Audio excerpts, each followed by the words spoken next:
It's me. For you. Hello. Oh my god, 9 of you. Oh my god, what's the occasion? What a start. What a start to the stream. Hello. Oh my goodness. Look, my hair is much cleaner. My hair, I took a bath. Because I only can take a bath at my mom's. Yeah, hello Contraband 100. Hello. Yes, don't forget to like the stream.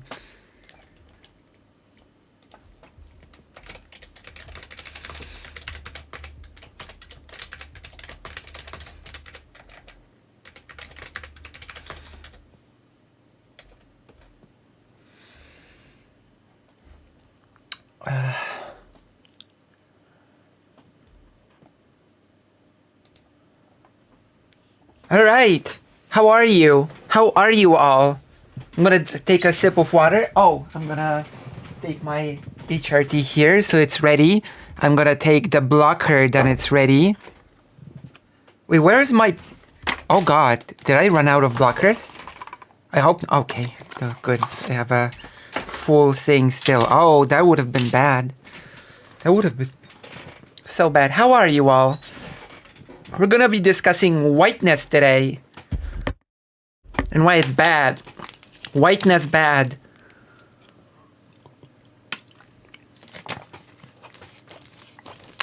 Well, technically speaking, I'm gonna be reacting to a person that's gonna be saying that whiteness is bad, so... But I'm gonna be giving my commentary. I'm gonna be giving my original input. We were supposed to have a special guest today, but... there was an emergency, so the special guest will be here next time, so we can focus on our gay things today. We would definitely not be able to focus on our gay things if the guest was here.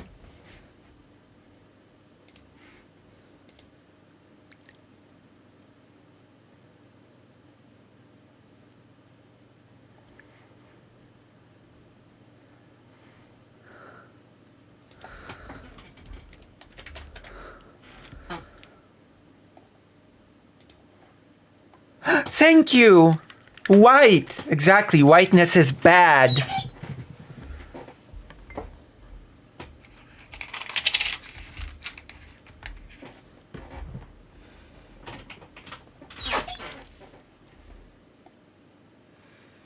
Alright, we're gonna kick this off with a react. What do you say? What do you say, everybody? Do you like reacts? Do you like gayness?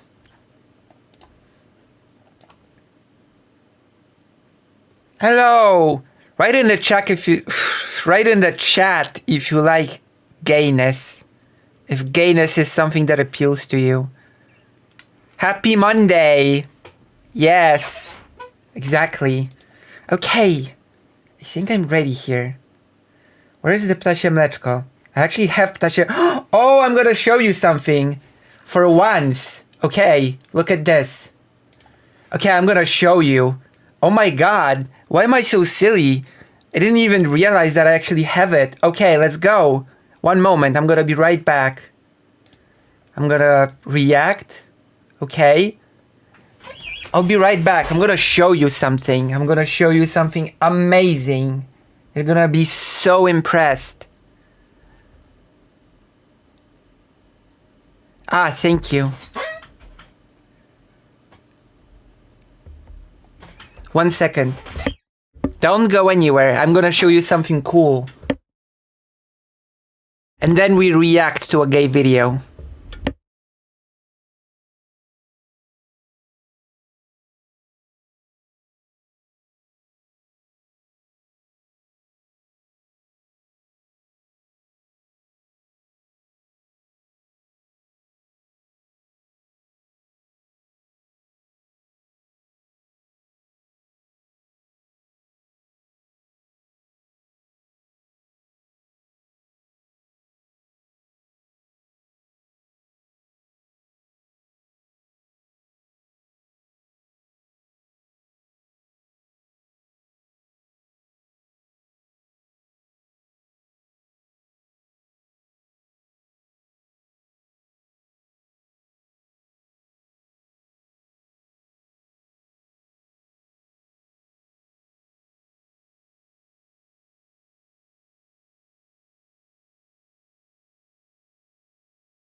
Alright. I'm gonna go full screen for this.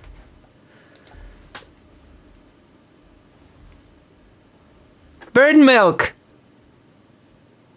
I'm gonna eat it. I peel off the chocolate, and there's the white fluff inside. Right? I peel off the chocolate thing. You have a white fluff. See? And if you bite it,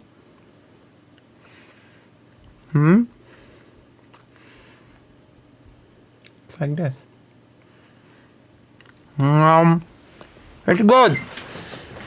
I told you I've shown you something cool. You didn't believe me. Yeah. That's right. The blackness is on top, the whiteness is inside. Alright. Let's react to the gayness.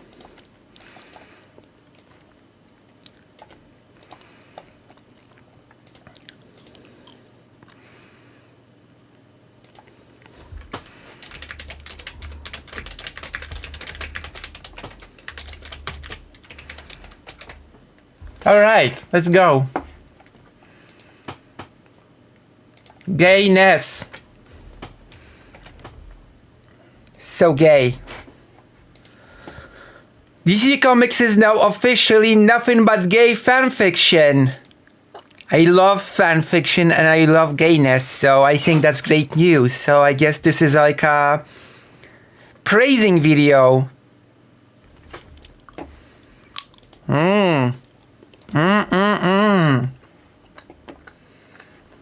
I think this is gonna be a praise video. This is gonna be saying how DC became cool. Finally, the gayness is here. And the fanfiction. All the things that we really like over here. Alright, let's go. Let's listen.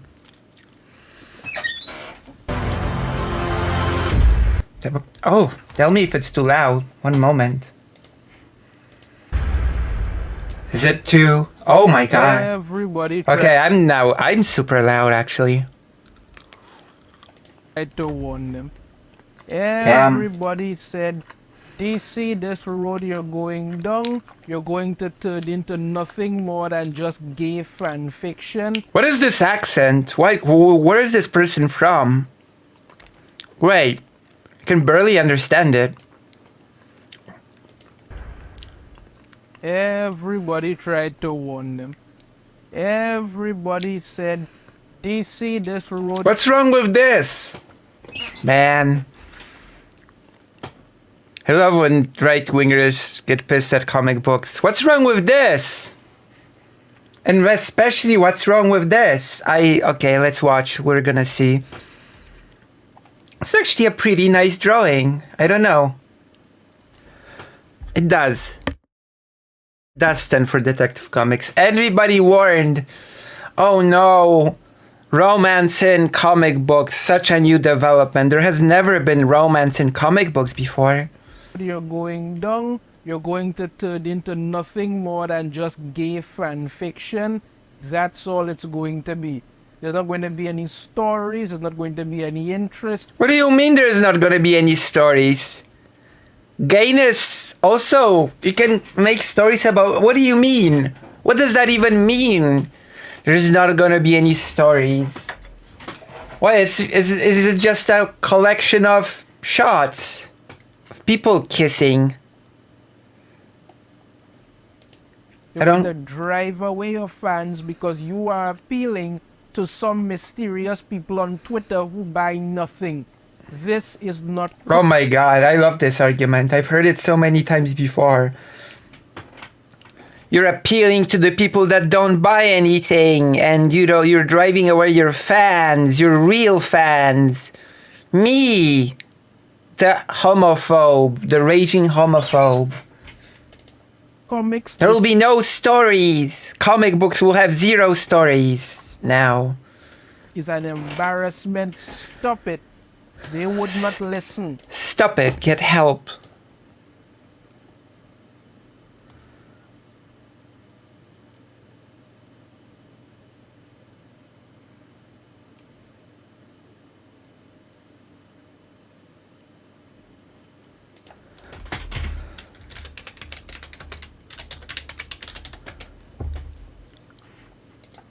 They figure, well, you know what? We know better than you.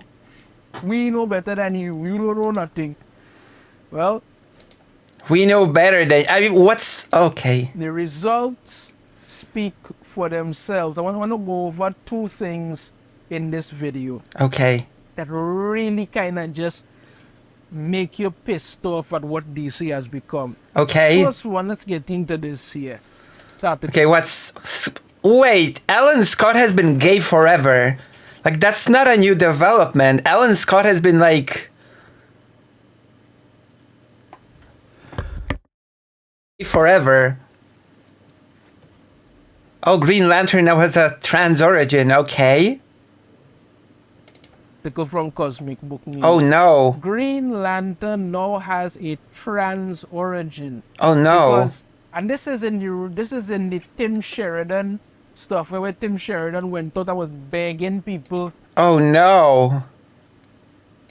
to read his Green Lantern series because it's going to be so queer. We need to fight down comics gate, all kind of stuff.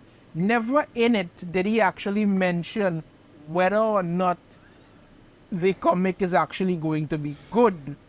Never mentioned. Isn't that a bit subjective? Whether or not something's gonna be good?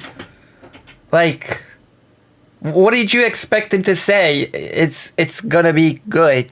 Okay, that doesn't mean anything, actually. Transformers. This is great images. I love this. It's pretty good art.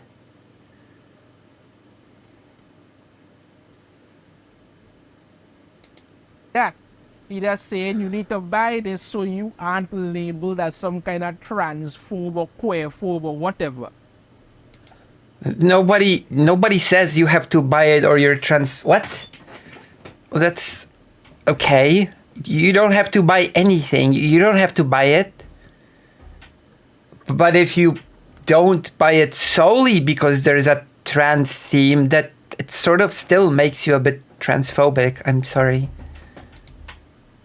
The first issue came out, nobody bought it.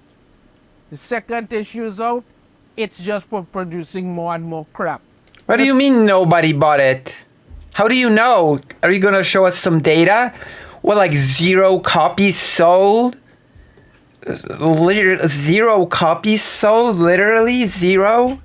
Nobody bought it? So I feel like people saying what I made is gonna be good, I swear, is a worse sign than them not saying anything on the quality because no, it will, yeah. Let's go through what's going on here. Alan Scott Green Lantern #2 continues to change the history. Yes, because this is more important than saving people. The what? DC continues to retcon the history of Green Lantern Alan Scott, this time regarding his origin. Okay. I noticed those right-wingers are so lazy. They just read articles and moan and complain. I don't know. All those right-wingers, all they can do is just moan, cry, complain, and read articles, and that's their whole content. Oh damn, I am punching down with this one. 625 subscribers. Feel a little bit... Your honesty and viewpoint is refreshing and good. This agenda-driven storytelling is not... Oh yeah, so original, so refreshing. Such an original point of view. I've never heard this before. I've never heard this... I've never heard these opinions before. Those are so refreshing and fresh. Oh gosh. So new. Damn. God. Also, Alan Scott has been gay forever. It's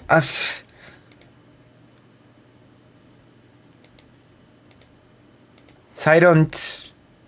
Alan Scott Green Lantern #2 is out now by Tim Sheridan, who you will recall made a desperate attempt to get people to buy his comic book. However, it apparently failed big time. No surprise there. Wait, if you say nobody wants to buy it when. What's the desperate attempt? Is it pouring this trans storyline? But I thought you said everybody hates it, so how is that a desperate attempt? A desperate attempt to buy the comic book would be canceling the change last moment. Yeah. You go and tell people, buy this book so you aren't labeled this, and you don't expect them to care? Yeah. Who says that? Who says buy this book or you're labeled this? Who can I get a quotation on that? Can I get any quotation on this?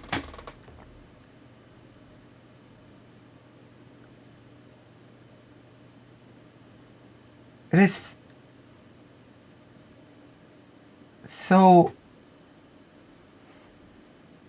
weird. You know? Anyway, the first issue saw Alan Scott. Well, okay, the first issue saw Alan Scott getting blackmailed into joining. It basically boiled down to this: Alan Scott never wanted to be a hero, ever.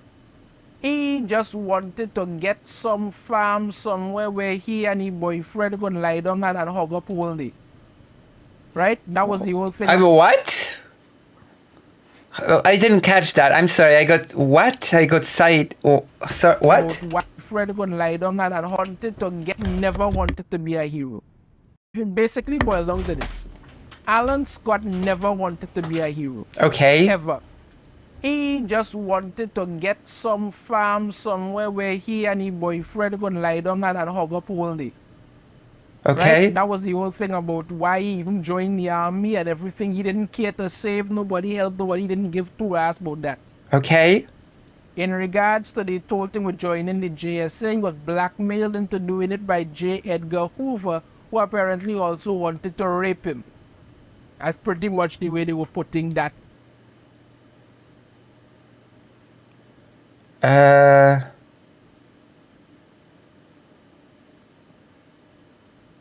Okay.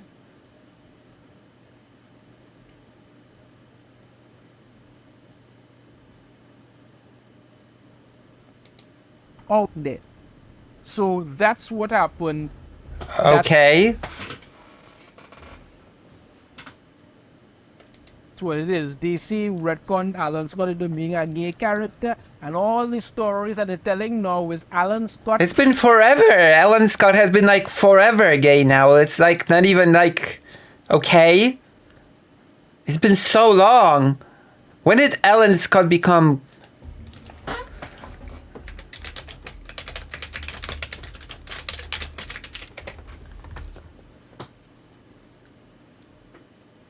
2012. Like it's been like 12 years. Come on. Get over it. Like it's come on. 12 years. You're gonna whine about a change made 12 years ago? Now? Are you serious? Yeah, I stand by what I say. It's been forever. 12 years is basically forever. Like, come on. What gay? Green Lantern gay. Gay Green Lantern. That's what they want to tell. What do you mean that's what they want to tell? That's what they've been telling for 12 years now. What? That's what they want to tell? You're a bit late to the party on this one. Alan Scott has been reimagined as gay like in 2012. Like what?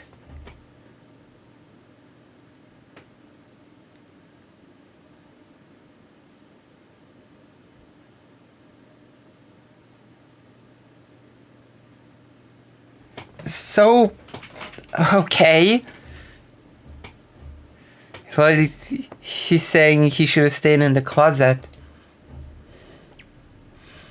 Right. So Alan Scott forced into conversion therapy. So in Alan Scott Green Lantern #2, what happens is that following his superiors finding out he is gay, he's basically forced to check Alan Scott as a character has been gay since 2012. It's not new. What? How old is this video? Is this video 12 years old? No, it's 10 days.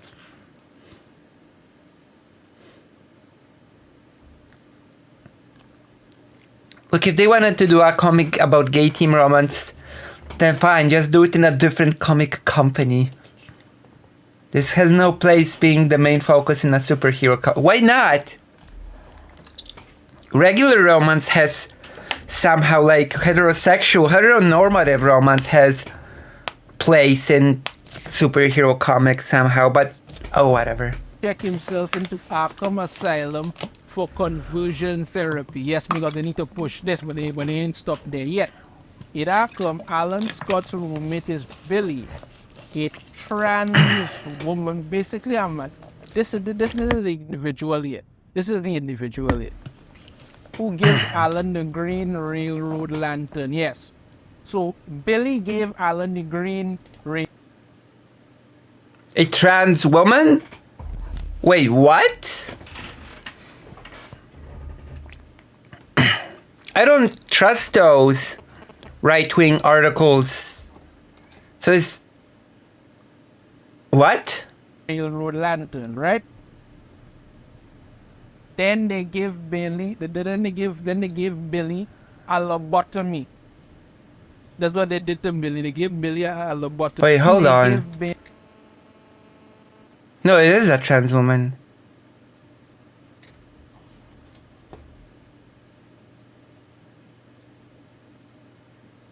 Lobotomy?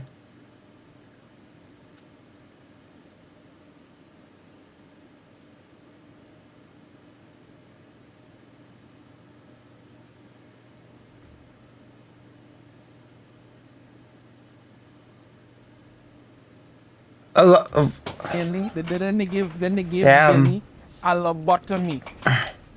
That's what they did to Billy. They gave Billy a lobotomy. Trans roommate has a lobotomy. In the original comics, Billy is actually Billings, who forges a mysterious green metal with Alan Scott into the Green Lantern. They are also both in Arkham, and after forging the lantern, they are healed and leave Arkham. Okay. But no, they have to change this now. In the new retcon, the trans Billy undergoes a lobotomy. Trans Billy? They go on here with Wiki explains that Alan Scott and Green Lantern, Alan's early history is again rebooted. Okay. Filled out with new retroactive continuity. In 1936, Alan was in a secret romantic relationship with a fellow engineer named Johnny Ladd. They both were working. So what's wrong with one character being trans again? Yeah, some Crimson Flame thing. Apparently, the Crimson Flame was homophobic, Yeah. and they take Johnny out of that. Right. Once Alan's superiors realized he was in a relationship with Johnny, they decide that instead of giving him a blue discharge, he is encouraged to check himself into Arkham Asylum for conversion therapy. Alan struggles with his internalized homophobia during this time, and Arkham, though, finds a friend in his roommate, Billy, who was committed to Arkham by his family for being... Oh my god! Oh my god! Did you see that? The YouTuber could not bear to read by her family. The YouTuber had to read by his family. Oh my god. And Billy, who was committed to Arkham by his family for being... Oh my god, for real? You cannot even read the article. You have to change what's being written in the article. You have to change her to his. Gosh. That is so sad. That is so, I don't know, pathetic. It feels so insecure to have to do that. Oh my god. Being transgender, Billy gives Alan a green train lantern which begins to exhibit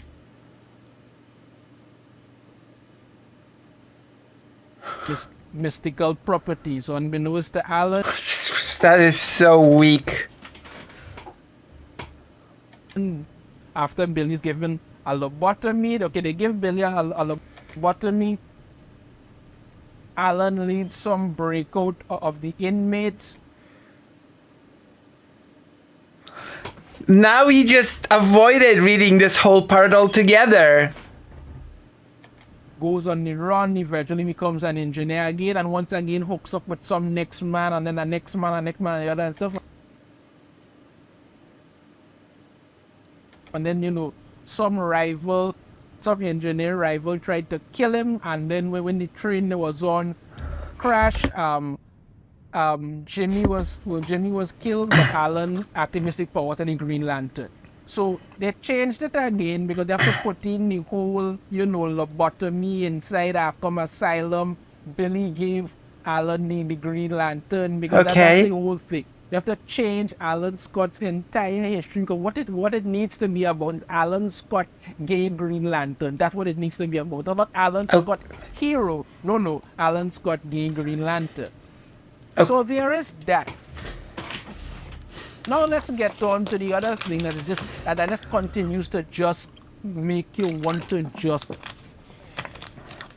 what? In action makes you want to just what? Say it, coward. Oh my god, say it. You're not even monetized yet. Say it.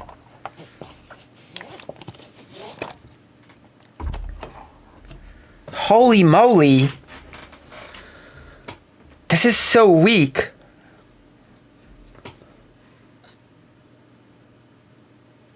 900 views, of course. 97 comments. They ruin everything, absolutely not. I'll never read it again. This is such brainworms. You've gotta be the most sensitive YouTuber I've ever seen. You live with some gay people in comics, man. Just don't read it if you're not interested. Same BS arguments I hear all the time. How is my argument BS? Wow, backlash in the comments. I have no idea what this guy's point is, but to be fair, I did go back into the comment section of Radical Reviewer's recent debate to see if there are any more people ratioed. Damn. Comics number 1059. Number 1059. Yes. Apparently, what I heard is a god awful comic. I don't even business it anymore because I don't like what they've done to Superman, and I'm not going to be wasting my time attempting to try and make sense out of nonsense. There's two backup stories in that. One is about the Superman of China. I don't know why anybody would give two shits about that. But the second one is about John Kent. What's wrong with Superman of China? And why? Okay. AKA their new Superman. Now, I have said this before. I'm sure I'm going to have to say it again. I do not like John Kent. I know. You're a homophobe. Of course you don't like him at all. Well, that's obvious you wouldn't like the character. There was so much potential for that character, but then they ruined it by making the character gay, of course. All the potential ruined forever. They just absolutely ruined the character. They sacrificed John Kent. Of course, on the altar of gayness. The altar of woke and this. I was just kidding. I didn't think the sentence was going there. Oh my god. I was just kidding. I didn't actually know he would. Oh gosh. Okay. This is what we've gotten. The art for it looks like some kind of cover for a BL manga that nobody's going to Nobody's going to read. No, stay away. You can't do this. We warn you, John. Prepare to be mummified. read, whatever it is. And it's just about John Kent getting ready for some date with Jay Nakamura. And Okay. Well. My caller ID reads Mr. J. Nakamura. I believe we've met before, but it seems like such a long time ago. Very funny. I admit this job as Steelworks has been while Chief Press Officer is a cool title, but I'm one person doing the work of a team of people. Oh, oof. I know this feeling, actually. And ironically, I know the feeling of being one person and doing the work of a team of people. And trust me, it sucks, okay? Trust me. It makes me remember really bad memories. For the pay of one. Oh yeah. Oh yeah. What a realistic comic. What's wrong with this comic? This comic is spot on. This comic is just real life incarnate. Yeah, that's... Yeah. Yeah, I can relate. For sure. For sure I can relate.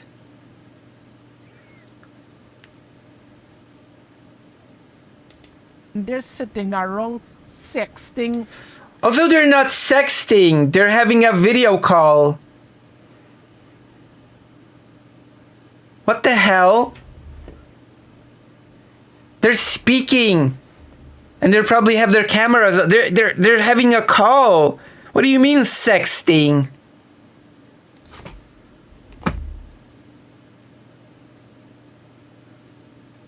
Comic books are a visual medium, and it clearly shows that they're having a call. No wonder you don't like this comic. You can't even read it properly. Or something while Or Jay something. Nakamura is in the tub. And you're like, what in God's name is this even supposed to be? A conversation between two characters. It's a conversation. Comic books have those. What are you... What? They're not even they're not even talking about sex. How can it be sexing if they're not even talking about sexual stuff? It's, oh, you haven't talked to me for a while or whatever. Oh, very funny. I've been busy at my work and I'm doing the job of a whole team as a single... Is that how you sext? Is that how you sext? Oh, how are you? Oh, I've been busy at work. Wow. So that's some steamy sexting going on. Wow. Like, oh, damn. I'm not even sure if I can show this on the stream. This is some sexting. Hoo-wee. Damn. What story are you really telling here? What is the point of what's going on? What do you mean? You're trying to read a story from a single panel? What are you, an idiot? What do you mean, what story are... I mean, okay. I'll tell you what story is trying to be said here. Character A is sarcastic about character B not contacting character A for a long time. And character B says they're busy at work. That's the story being said. Very uncomplicated, very simple story. No, I think it's supposed to be a regular shadow. I don't think it's supposed to be anything special. I think I'm not sure. Maybe? I don't know. telling you that John is lying in bed looking like some kind of weird K-pop. Okay. Now they're texting. Now they are texting. It's a challenge, that's for sure, Jay. Could we have pick worse professions for maintaining any sort of social life? It's too much. Well, I don't think you really chose your profession. I think trust upon you is a better description. Why don't you super DoorDash some food over here and we can take this up in person? I shouldn't stray too far from the twins. I'm on watch tonight, but maybe you can come over here. I don't think I dare leave this bathtub. I've been on my feet for 16 hours. Damn. That's rough. Straight. Besides, let me just close my eyes and soak in that voice of yours. I really miss you. I'm maintaining a relationship so difficult now. How will we manage the future? We'll just have to make the time. I mean, look at your parents. 2 people with the toughest schedules on the planet, but they found a way. They know what they say. It takes Perform or something. Jay's in the arena bubble batter thing here. And they're like, okay. this is the greatest thing I think. And then they're sexting back and forth. They're not even... What? What do you think sexting means? They're just talking. Oh. I'm so confused. I actually expected to be sexting in this comic. But no. They're just talking. For hours. Hey, it's 4:06. I better let you get some sleep. Good thing it's Saturday. We should grab lunch. Who's messaging me now? What the hell? Still needs me to come in.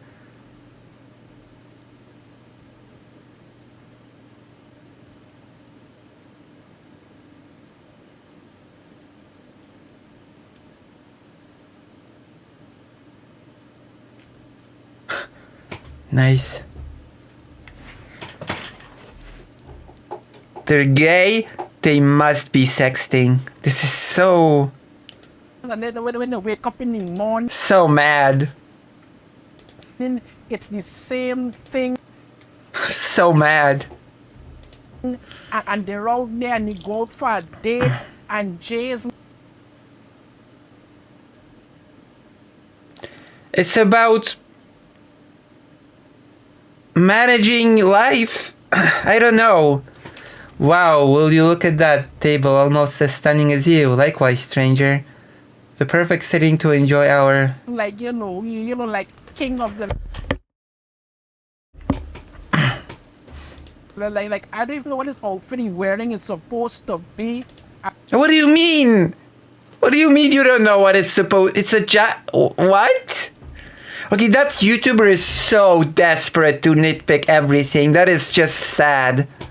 Come on. And John is, oh, you look stunning. You look stunning. Like, I mean, oh my God. And then they all did that all. All I'm hearing is I'm a homophobe. I'm a super homophobe. I'm a homophobic homophobe. Hung up and all of this. And then... Who put the lemonade? What's that dish? Mexican feast complete with tacos, burritos, and churros. That was nice. This is perfect. It sure was. It's perfect. That is. It is perfect. That is. You're trying hard not to look at your phone. You can turn it on, you know. Well, just a quick check on things. Wow, that thing is lighting up like a Christmas tree. See, this is supposed to be like a regular shadow thing.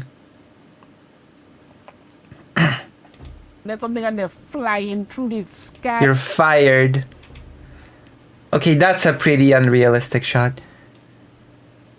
Unless the second person can fly as well. Before that little electronic menace takes you away, how about a short flight around the neighborhood? You had me at short flight. So this is what it's like to fly. It's like magic, or maybe it's just because it's with you. I guess it's something I take for granted. Aww. And all of them up on each other and then they try to put in some little piece of action Aw, piece of action. They just kissed. What's going on? I hear all of your... Oh, sure.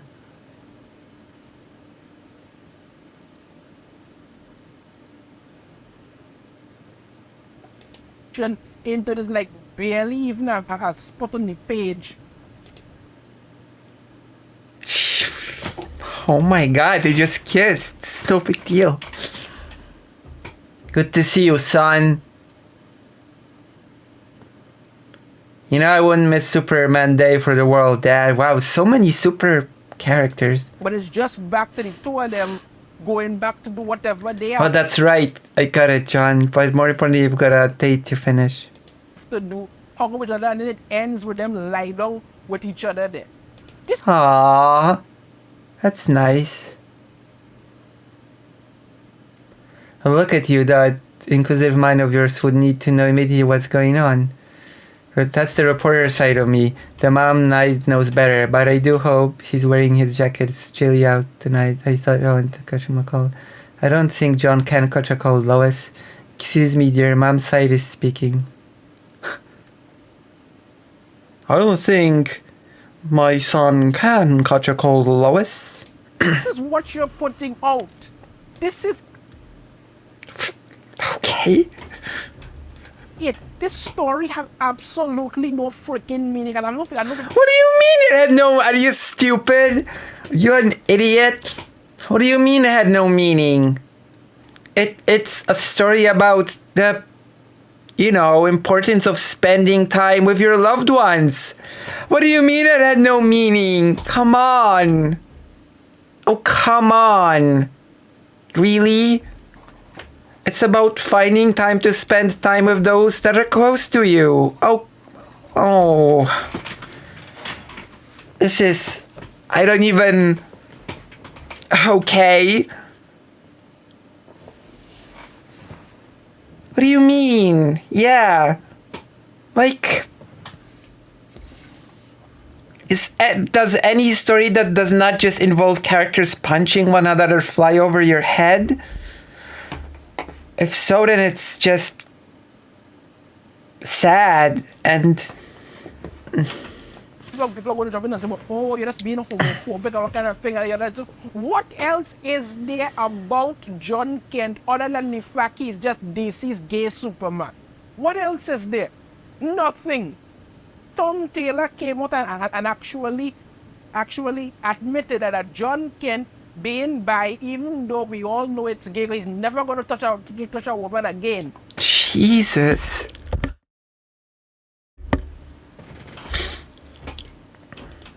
The whole This is so transparent.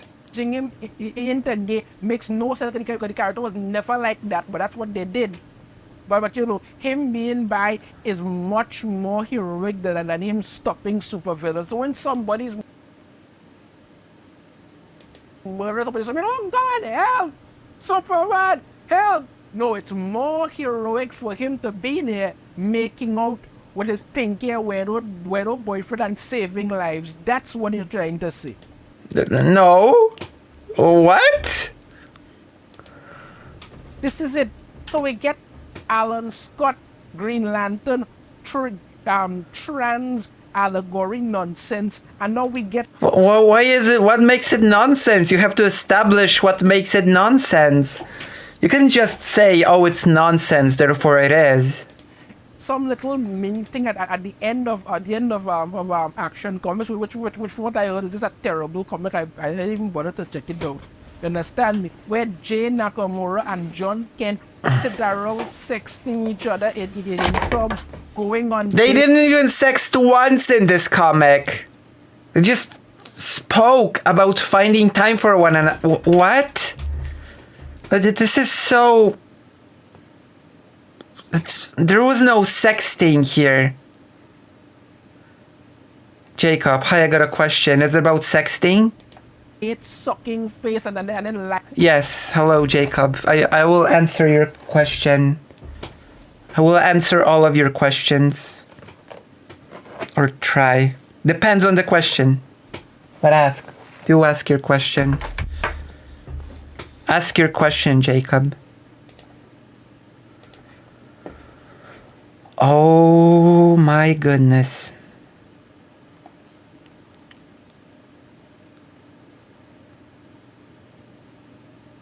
Do you like bouncy houses?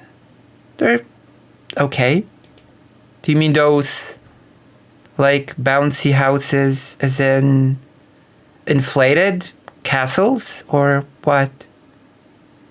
What do you mean? What do you mean? I don't.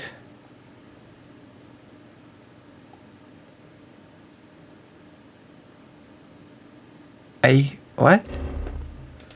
I know cuddle up together.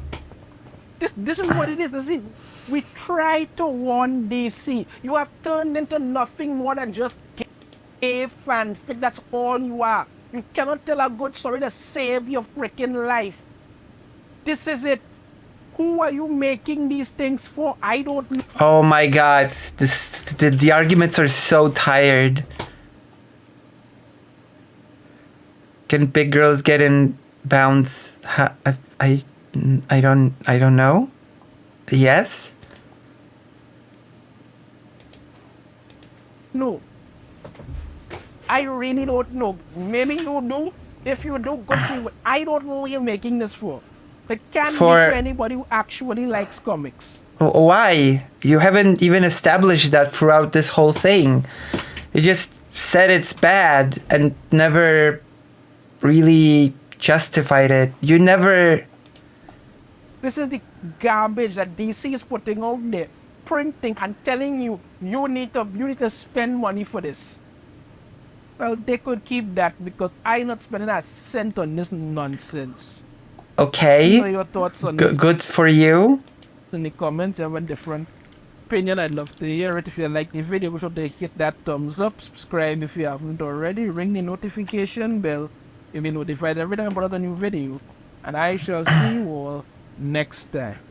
Mm-hmm.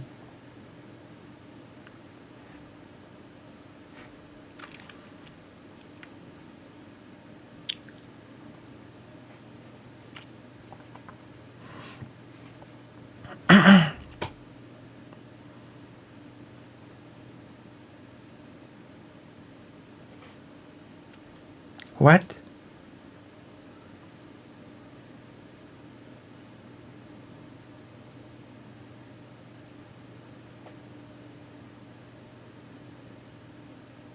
Great video and channel. Happily subbed. LGBT stories will never have mainstream appeal no matter how hard they force it. Except they do, as is easily proven. You're right, but sadly that won't stop them from continuing to do it. Also, what proof do you have that they do? What proof do you have they don't? X-Men. When is the last time you look at the sales for X-Men? I'm talking Chris Claremont run, widely regarded as the single greatest run of X-Men comics in the history of Marvel, and single-handedly responsible for keeping Marvel afloat in the 80s and 90s. What does Chris Claremont's X-Men have to do with anything you're talking about? Mystique.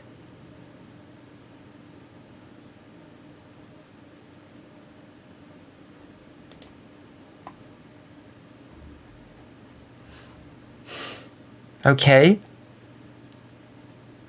Yeah, exactly, Ranitas. What a video. Why is my throat so weird? It's like I have something in my throat. Destiny streaming. Food Shops is streaming. Lonerbox has so many viewers. Damn, Kyle Klinsky's Howdy video.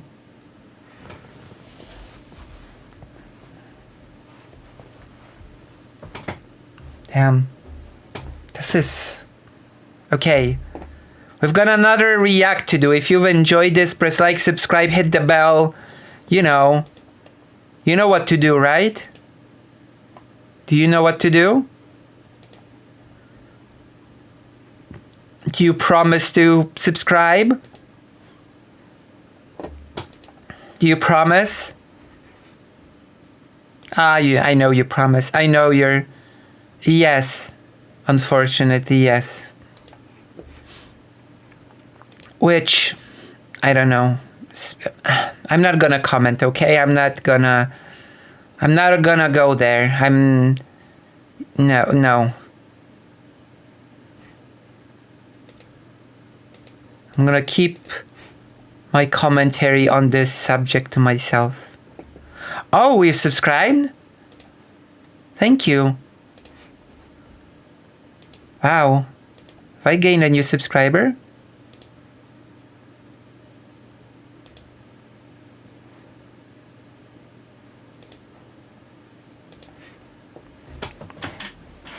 Alright, let's look for the video. Whiteness is bad. Okay? Whiteness no good. This one's gonna be long, so we're gonna brace ourselves.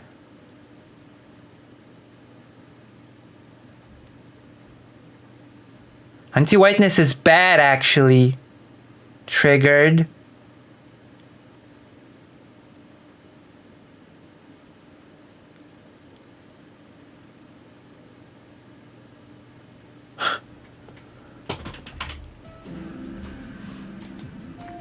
What is whiteness even?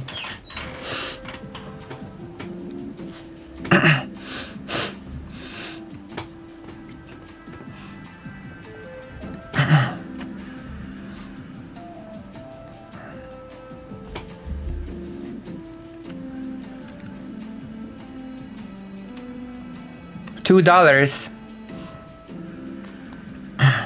Oh, a lot of 34,000 views.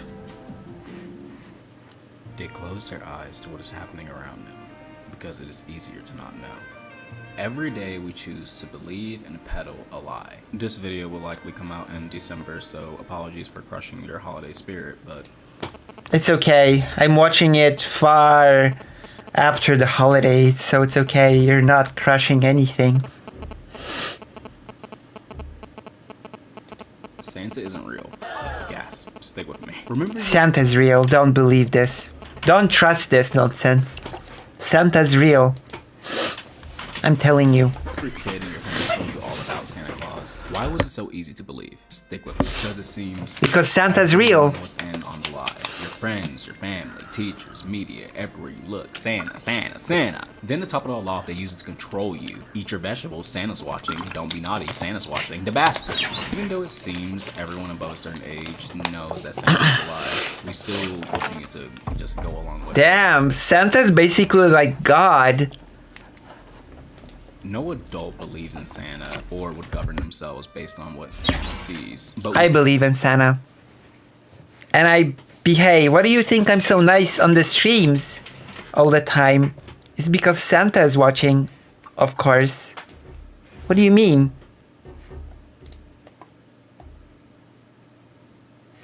It is very quiet. Is it very quiet? we still treat something It's not very quiet for me, and I'm listening to what you're supposed to hear right now. It's not super quiet for me. That's weird. Oh, wait. Hold on. I know. just as real as Santa. Okay. Much differently. We take this Now I know why the video is super quiet. It's actually not.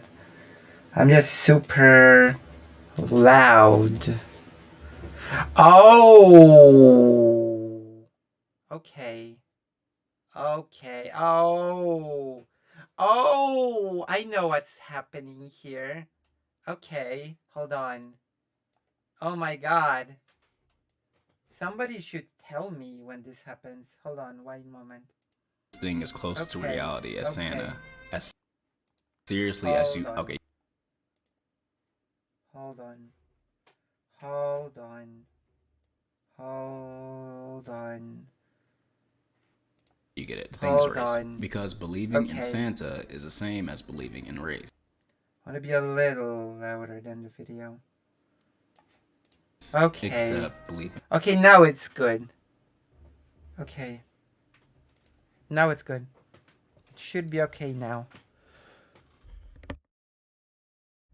I have to change the dial option because I keep turning up the input gain. I keep turning up the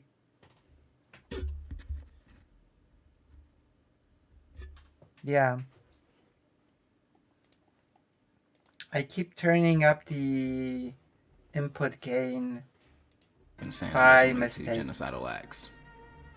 Well, what you need to know is this video is not an explanation of why a race is fake. There's enough of those. This video is much more than that. So a little while ago, I posted a community poll asking you guys how would you feel about an anti-white racism video. Part of me felt like that was well beneath me, and love it. I love it.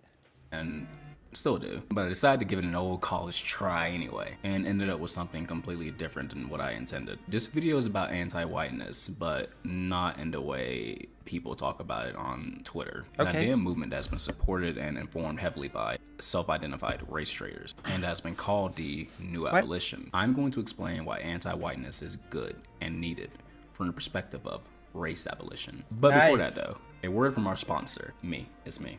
And my Patreons. Shout out to all of you for supporting me and being a great audience. Shout out to my sponsors. All of you, please donate.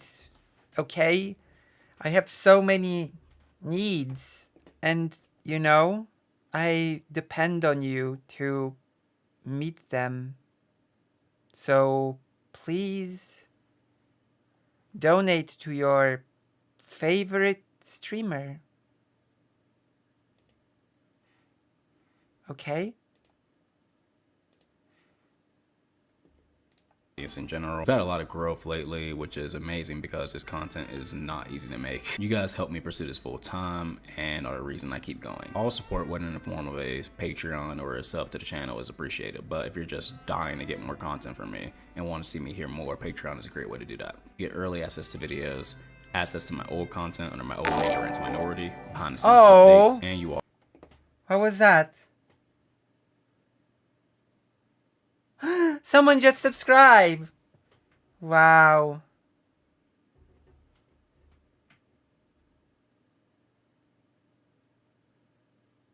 Nice. It's okay. The audio is fixed. Thank you for the subscription. Nice. We've gained We've gained another believer. Also help me pursue this full time. You can pledge as little as $2 a month, the most popular, or $100 a month. That's right. I have a Patreon as well. And a coffee. And I also have a throne. If you really wanna, you know. Whoever you are, big money. No one's pledged that much yet, but someone did pledge to the $50 one. So I know that $100 one is out there. It's coming. Possibly watching right now. Looking. Waiting. I'll find you, part 1. The baggage with race. We'll begin by looking at some work by Barbara J. Fields and Karen E. Fields in their highly acclaimed book, Racecraft. So sociologists can have this tendency to define racism as discrimination or structural inequality based on race. Fields and Fields say fuck that. Instead, they argue that racism is not discrimination based on race. Rather, race is an ideology created to justify racism. Racism came first and race followed, which connects to their second argument. There is no reason for race to exist outside of racism. Hold that. Describe race as a kind of fingerprint. Sort of, yeah. Especially as I read about genocide that seems to track like the race war rhetoric, we have to kill them or they will kill us. The only way, there are only two options for us to exist here. That was the German Southwestern Africa. There's only one way for us to exist here. We either subjugate them or kill them. And since we have an anti-slavery law now, guess we have to kill them. That was basically the logic of the killing of the Herero and Nama tribes. Evidence that racism has been unseen, and that the fundamental purpose of race is to naturalize racism. They also argue that race lives on today because... Yeah, but that person has a really nice voice, so we're loving it. What do you... Are you saying you want me to speed it up?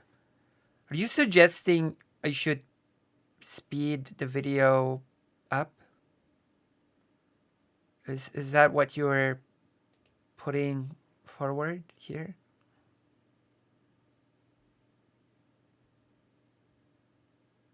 Hello, Greater Rain. I mean, I can if people absolutely cannot take this tempo. 1.25, okay. People are so... This is a well-crafted, sort of paced video, and you're trying to speed run through it.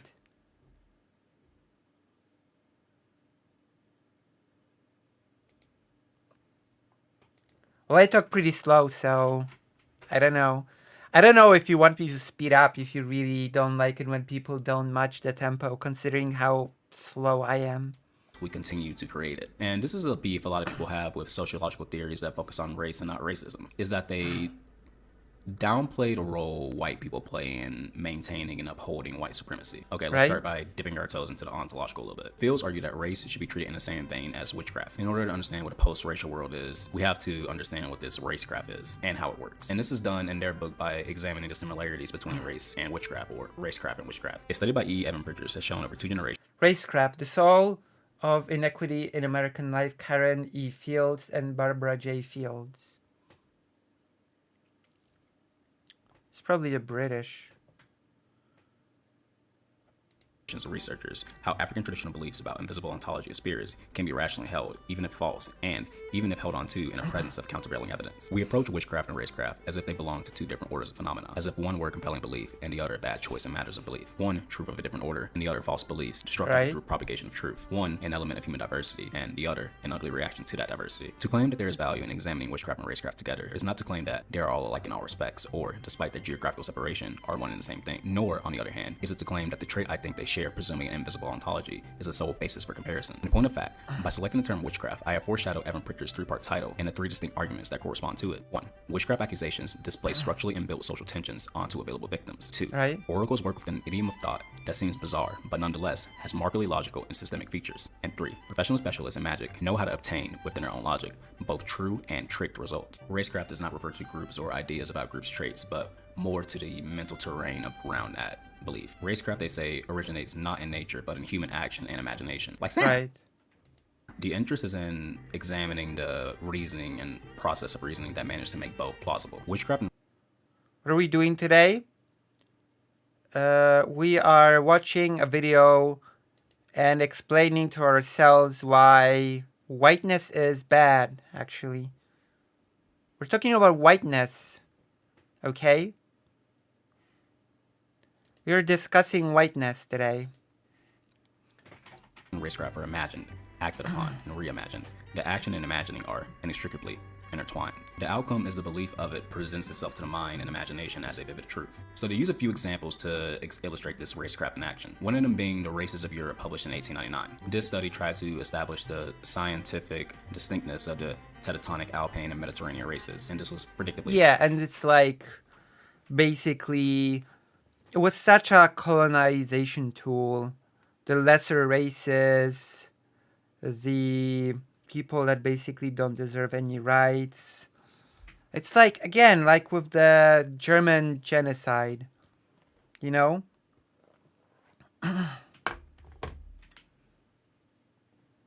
Of the Herero and Nama. Clusterfuck, because race is fake. After compiling tens of thousands of published measurements, author William Z. Ripley... And of course, that's where the whole skull shape thing also was a thing. Also, I have to find the name of the person. Karasu would be really interested in this, because one of the Germans of that era sort of originated the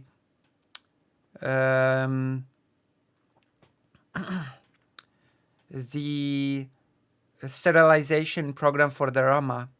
So I have to look up the name, and we're gonna look into that person. Had more than enough quantities of evidence to work with. A taxonomic nightmare loomed up and forced him to a certain flexibility of method, shifting criteria. Whiteness speaks more to the concepts of racial hierarchy, in my opinion. needed, ignoring unruly instances, and employing ad hoc helpers like the index of negrescence. And say we'll talk about negrescence to handle the variable coloring. Oh, that's not it. To handle the variable coloring of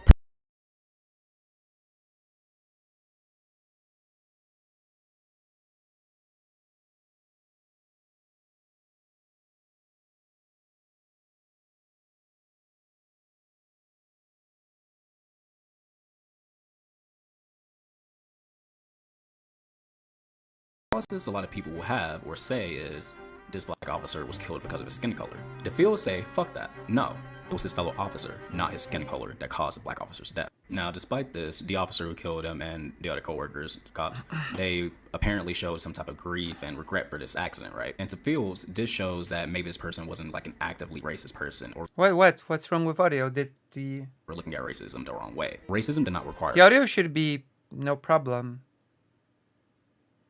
It did?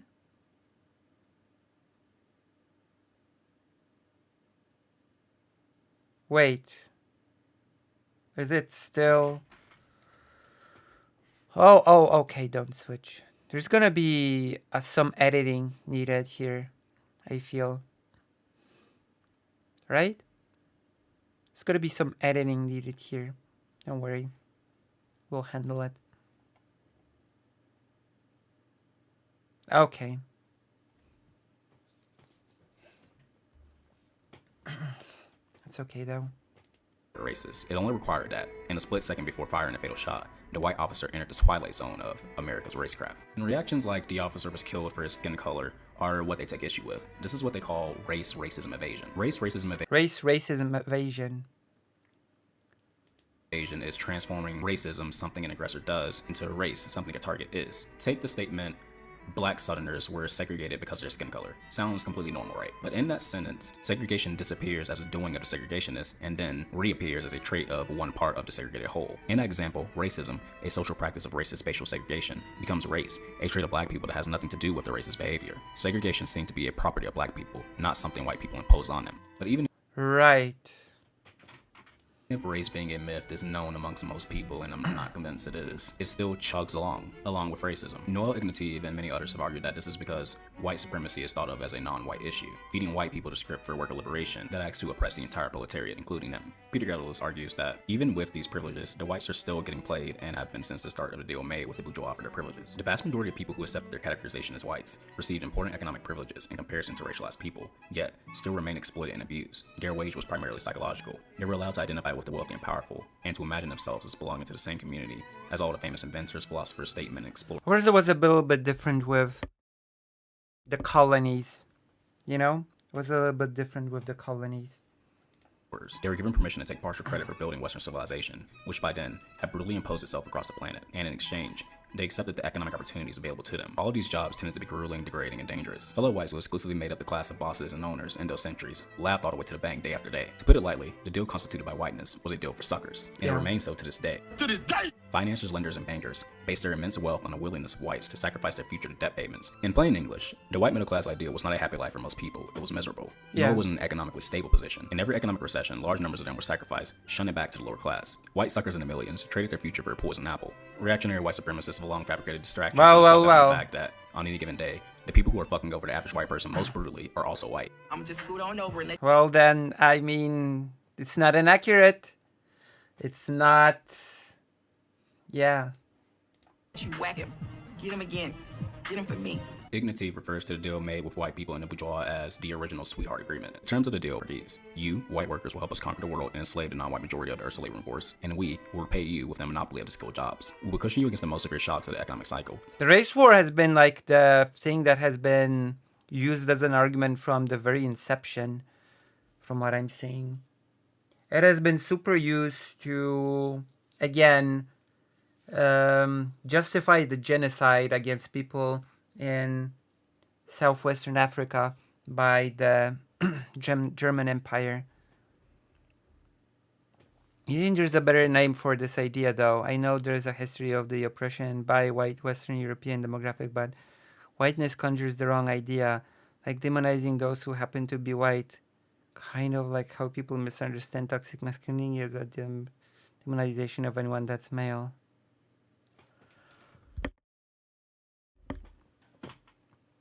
I don't know. I just think it's a matter of better education, to be quite honest. And reactionaries just won't care. They just, no matter how else, what word you use, they will just not care, to be honest. Does that make sense?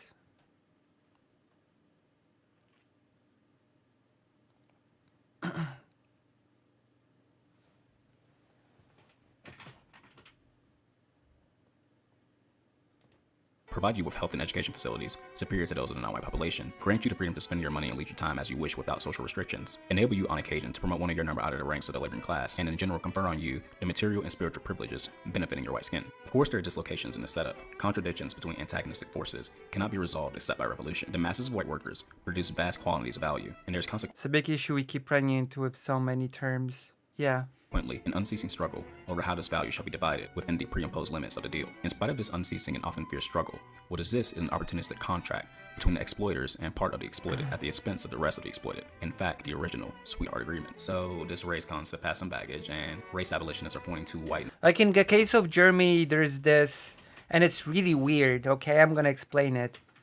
The idea of colonization by Germany was to create this utopia land that's a pre-capitalism utopia that only depends on quote-unquote hard work, cooperation, and a bit of a disdain for capitalism, actually, of corporations and for for markets, etc. For well, not for markets, for shared economy, and for a more localized, isolated societies that is based on being German and basically working hard. And the native population sort of would be either used as slaves to fuel that or killed if they would stand in the way of that. That's been the whole idea. And of course, the second route has been taken because the native population has been heavily mistreated by the colonizers. And so the native populations rebelled. And so once the rebellion was squashed, the native population was then promptly genocided.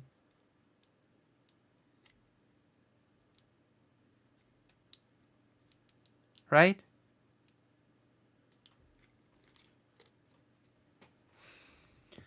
So it's a whole thing. And of course the language of race war was invoked non-stop in that situation. That there's only two scenarios. Either one group subjugates the other or one group kills the other. Like there was no other solution in the eyes of the German general in charge of the colony. And its defenders is a large part of this issue. The defenders of whiteness aren't just white supremacists though they do play their part, but also what Ignatius is called preservationists. Many race abolitionists have voiced concerns about the academic field called whiteness studies. The main gripe race abolitionists have is these studies try to take the blood out of whiteness, wanting whiteness to be redefined in a way that isn't toxic and negative. The people who study whiteness often fall into two camps, he sees it: the preservationists and the abolitionists. The preservationists seek to identify and preserve white identity apart from white supremacy and racial oppression. So they turn to popular culture often for examples of good white culture. He says they'll point to Elvis and ice hockey and stuff, but the way I'm not even sure what white identity means. It's such a meaningless concept, white identity. I don't know what that's supposed to mean. Sees it, white culture doesn't exist. Before advocates of positive whiteness remind us of the oppression of the white poor, let me say that we have never denied it. The United States, like every capitalist society, is composed of masters and slaves. The problem is that many slaves think they are part of the master class because they partake in the privileges of white skin. He speaks of a prominent American fascist who said the thing that gave them the most power and the greatest encouragement was the development of a white ethnicity and white pride. He poses the question, if whiteness is a valid culture, as both the fascists and many others in the white studies industry claim, then what is wrong with having white pride? In a conference in Boston, sponsored by the Center for the Study of American White Culture, the organizers were But confronted that's the weird. I don't. What is that supposed to entail? It flattens so many different cultures together as well. White culture. Like it's Polish culture and German culture just white. That makes no sense. with a white power advocate who demanded he be allowed to attend, insisting that he was motivated only by the desire to foster white pride. The organizers debated it amongst them. What the fuck is their debate? Because although they did not want him there, they had no principled basis on which to exclude him. You see, that's the issue with you white preservationists. You know who doesn't have that problem?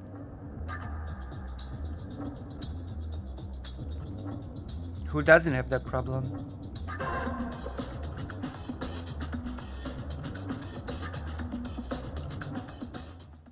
Part 2. The New Abolitionists. Okay.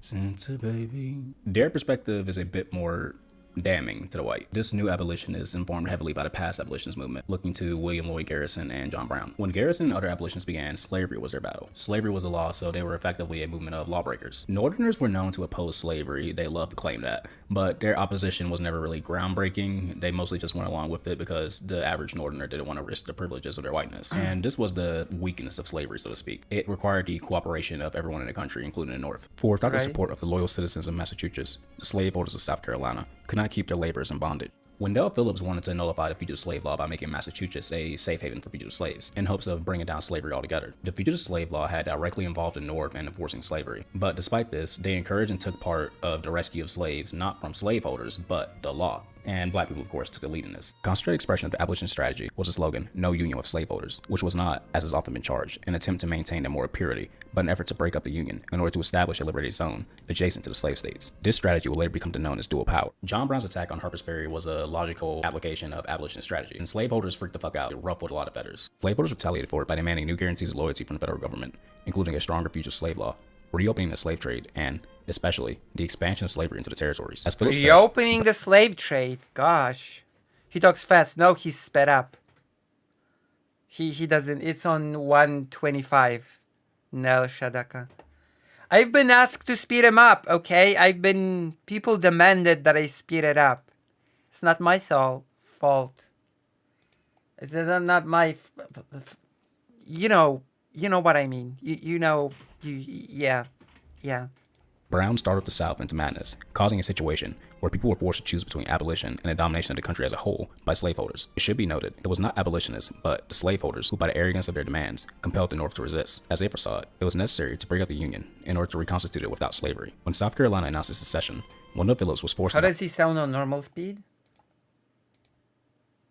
Like this. hiding to escape the Boston mob, which blamed him. 2 years later, he was invited to address the Congress on Actually, he speaks fairly okay now. We can take it. how to win the war. He recommended 2 measures which were both implemented. Slow. Do I want to make clear that I am not asking to speed him up? You have!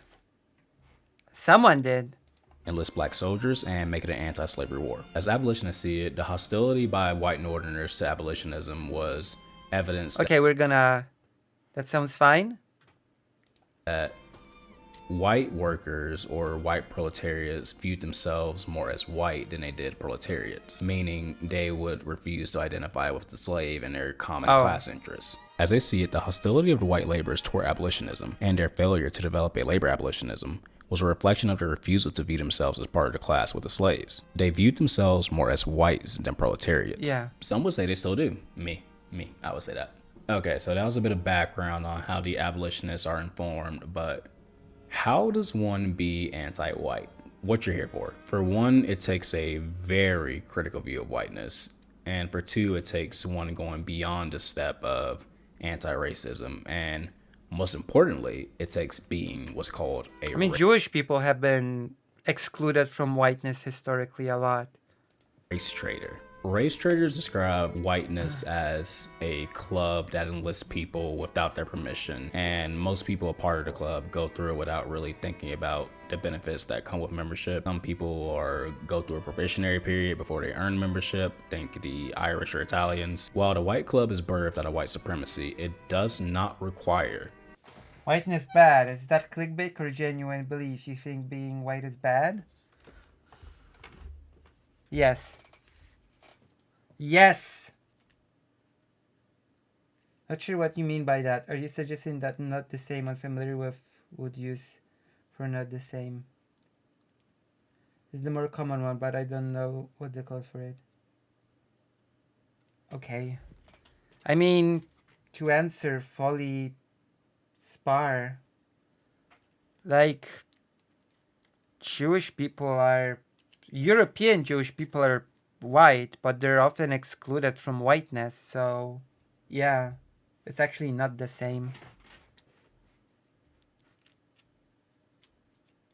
But to answer your question, yes, being white is bad. There you go. You can clip this. You can quote me. You can quote me saying this. It is bad to be white. that all members be strong advocates of it.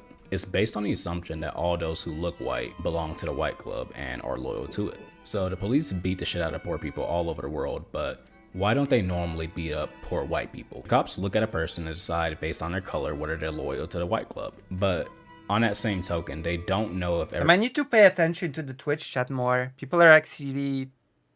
Okay, I'm putting it here. People are actually using it now more and more. People are shyly starting to enter the Twitch chat. So I'm gonna use it. I'm gonna have a look at it. Wow. or white person they let off. Sort of ignoring it a bit because nobody ever chats here. But now that people are actually from time to time chatting in here, I'm gonna, I might as well, right? Nice. More chatters, more nice interaction. Off is loyal to them. They kind of just assume it. The Hello. non-beating of poor white people and the sending No one, zero. How are you? you on your way and a friendly warning is kind of like a positive reinforcement. It assures good behavior and future cooperation and how they buy your loyalty to the club. But Exactly. what if cops couldn't tell who was loyal to the white club just by looking at them? What if there were a large fraction of people who looked white but were really enemies of the official society and whiteness? Well, then the cops wouldn't be able to tell who to beat as much, right? Well, yes, but there's still a few issues with that. Here's a clip.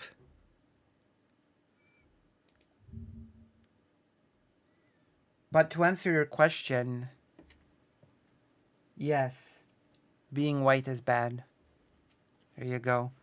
You can clip this. You can quote me. You can quote me saying this. There you go. It's bad to be white. But to answer your question, there you go. There you go. The truth has been said once and for all. True. I agree. True. As Anatoly Francis noted, the law forbids both rich and poor.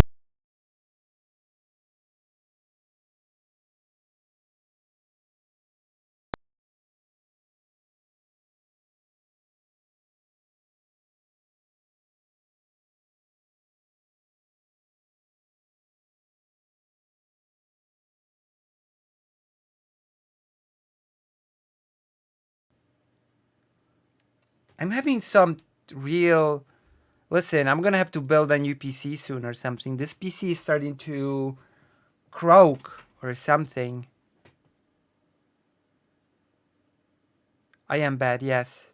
I am bad, so you have to donate to me. So who to beat as much, right? Well, You have to donate to me because I'm bad.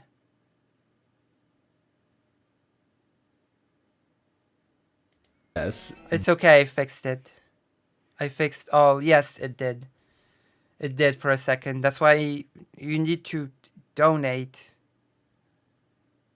You need to donate. but there's still a few issues with that. As Antoine Francis noted, the law forbids both rich and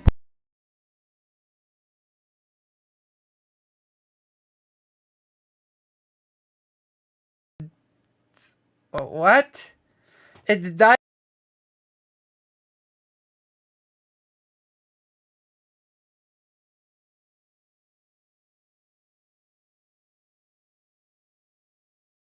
Happening here? What is this cursed thing that is happening? What the hell?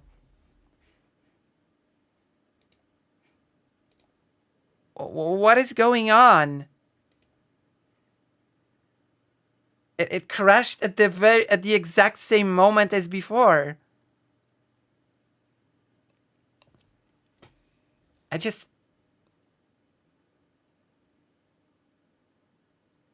What is happening, even?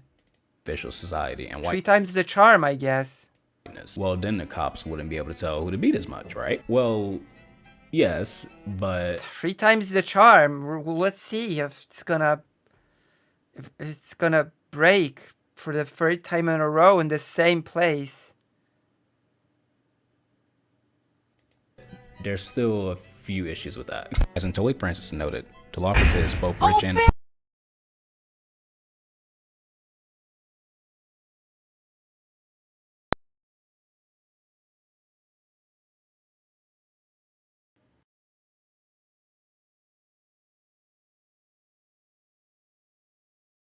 Thank you for donating the $20. I have no idea what's happening. I don't think there is a demonization of whiteness happening here. I don't think so either.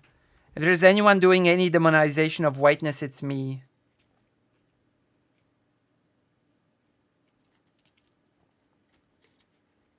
Now I don't know if it was the donation or the thing. Okay, let's...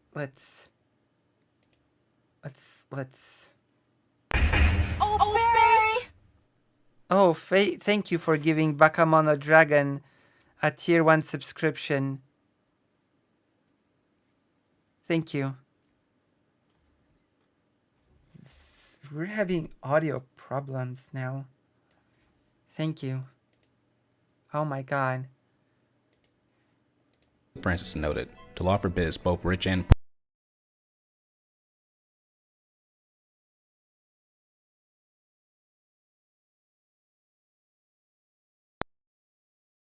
What's going on?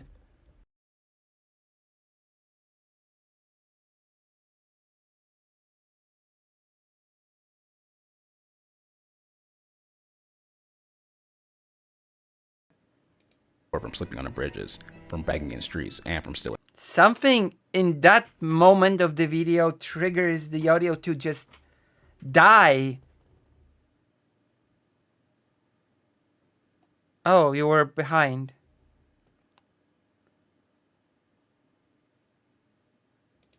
Bread.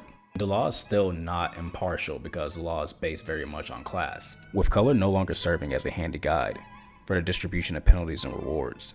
European Americans I think I'm gonna make the video slightly quieter. downtrodden class would at least be compelled to face with sober senses their real condition of life and their relation with humankind. When it comes to abolishing whiteness and race, the ultimate goal is to win over more whites to be not white. To be clear, this is not anti-racism. They take a lot of issue with anti-racism actually. The task is to gather a large minority of white people, large enough to make it impossible for anyone to be white. What would this determined minority have to do? They would have to break the laws of whiteness, trying to destroy the myth of white unanimity. That word. What does it mean to break the rules of whiteness? It would mean responding to every manifestation of white supremacy as if it were It doesn't feel like demonization of whiteness. It feels like, I don't know. To me, it feels like saying that whiteness as a concept is redundant, which I sort of agree, you know? were directed at yourself. On a collective level, it means opposing any institution that continues to recreate. Hello, Gay Fesh. Oh my god, hello. Hello. It's like... I've asked this before. What is white culture? Like, it doesn't mean anything to me. It means just, you know? Like, as I've said before, German culture and Polish culture, are they now like just one white culture? It just doesn't make any sense to me. You know?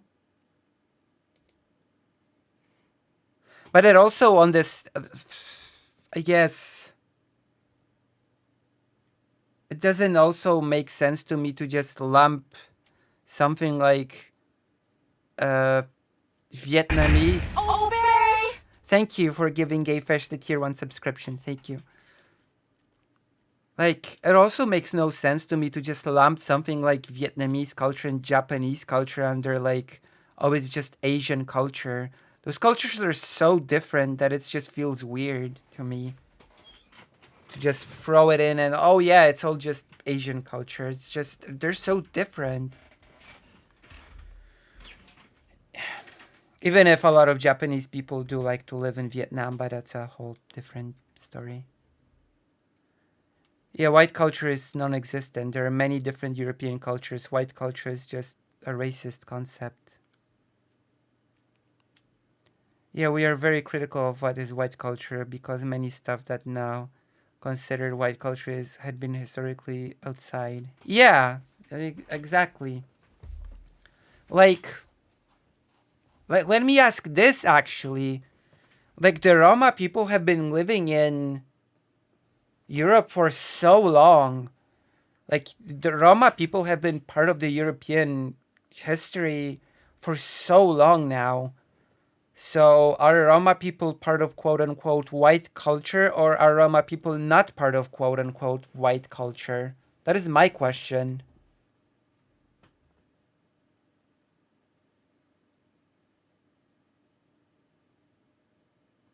Hungarian or Polish stuff considered exotic and part of the East, Orient, and at one point. Yeah, it's like the Polish-Lithuanian Commonwealth was considered to be Asiatic, you know?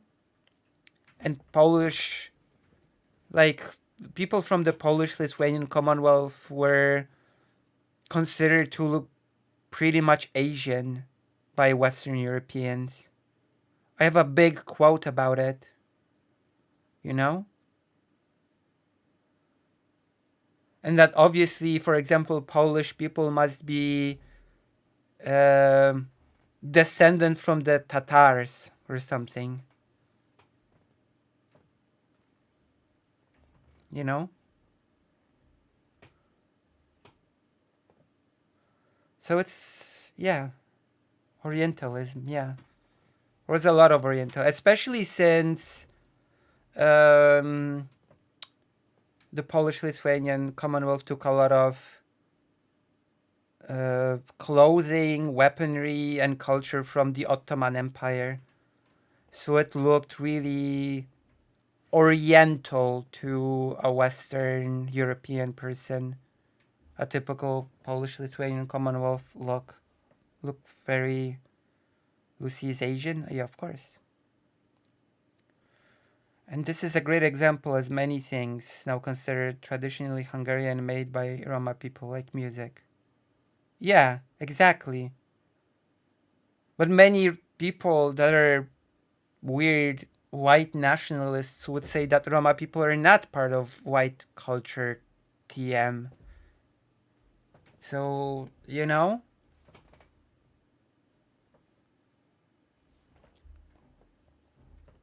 So, yeah.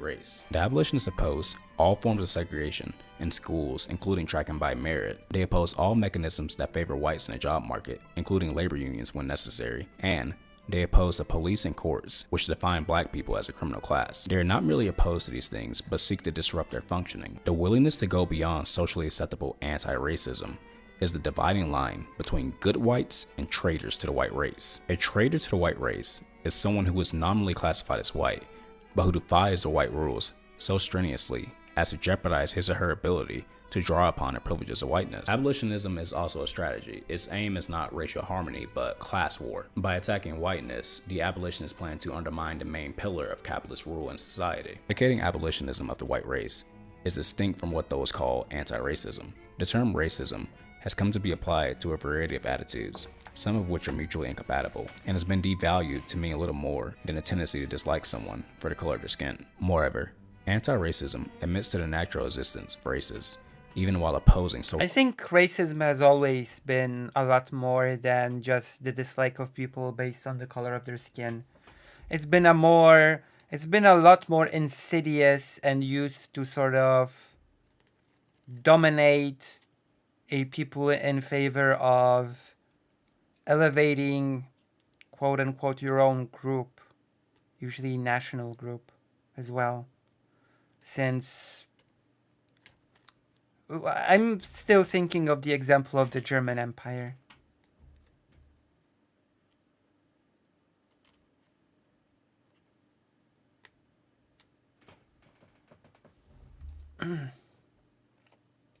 Social distinctions among them. Thank you.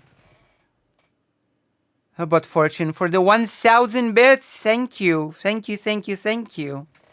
Wow, my Twitch is beginning to become active. Wow, thank you so much. Thank you so much for the 1,000 bits. Thank you.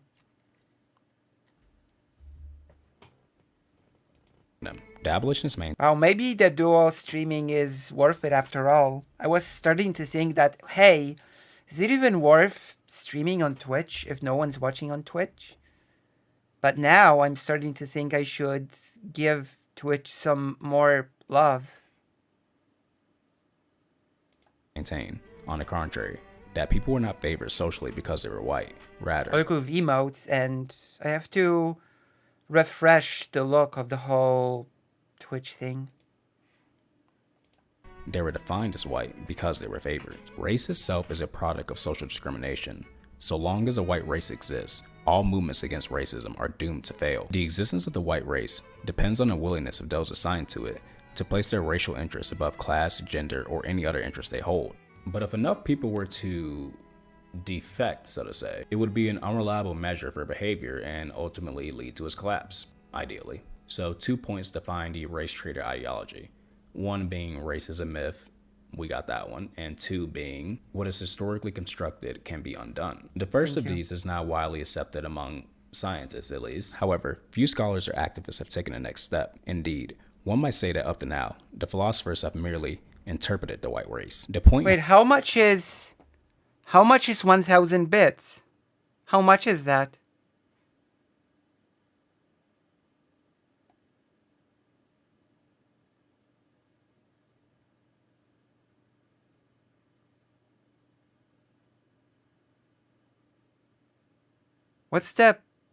How much is 1,000 bits?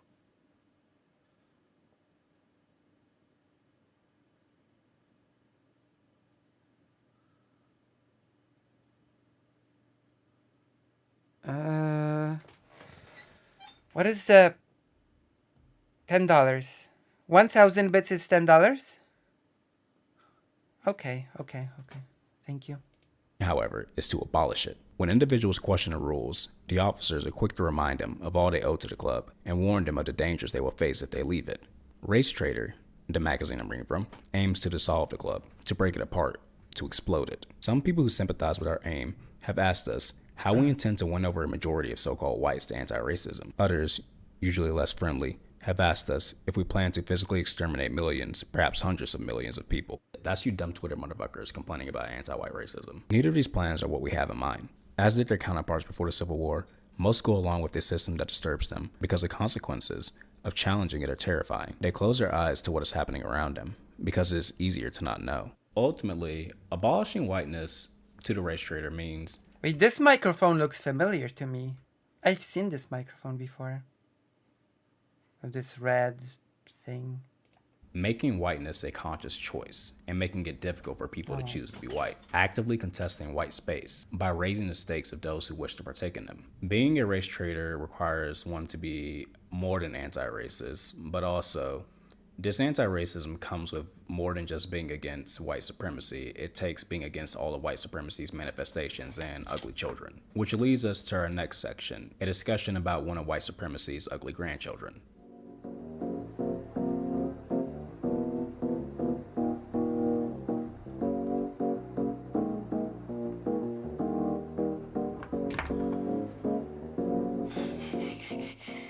Oh. Part 3. Part series are anti-Zionist, Zionism and white supremacy. Okay, this section could be very interesting indeed. It could be a very interesting section.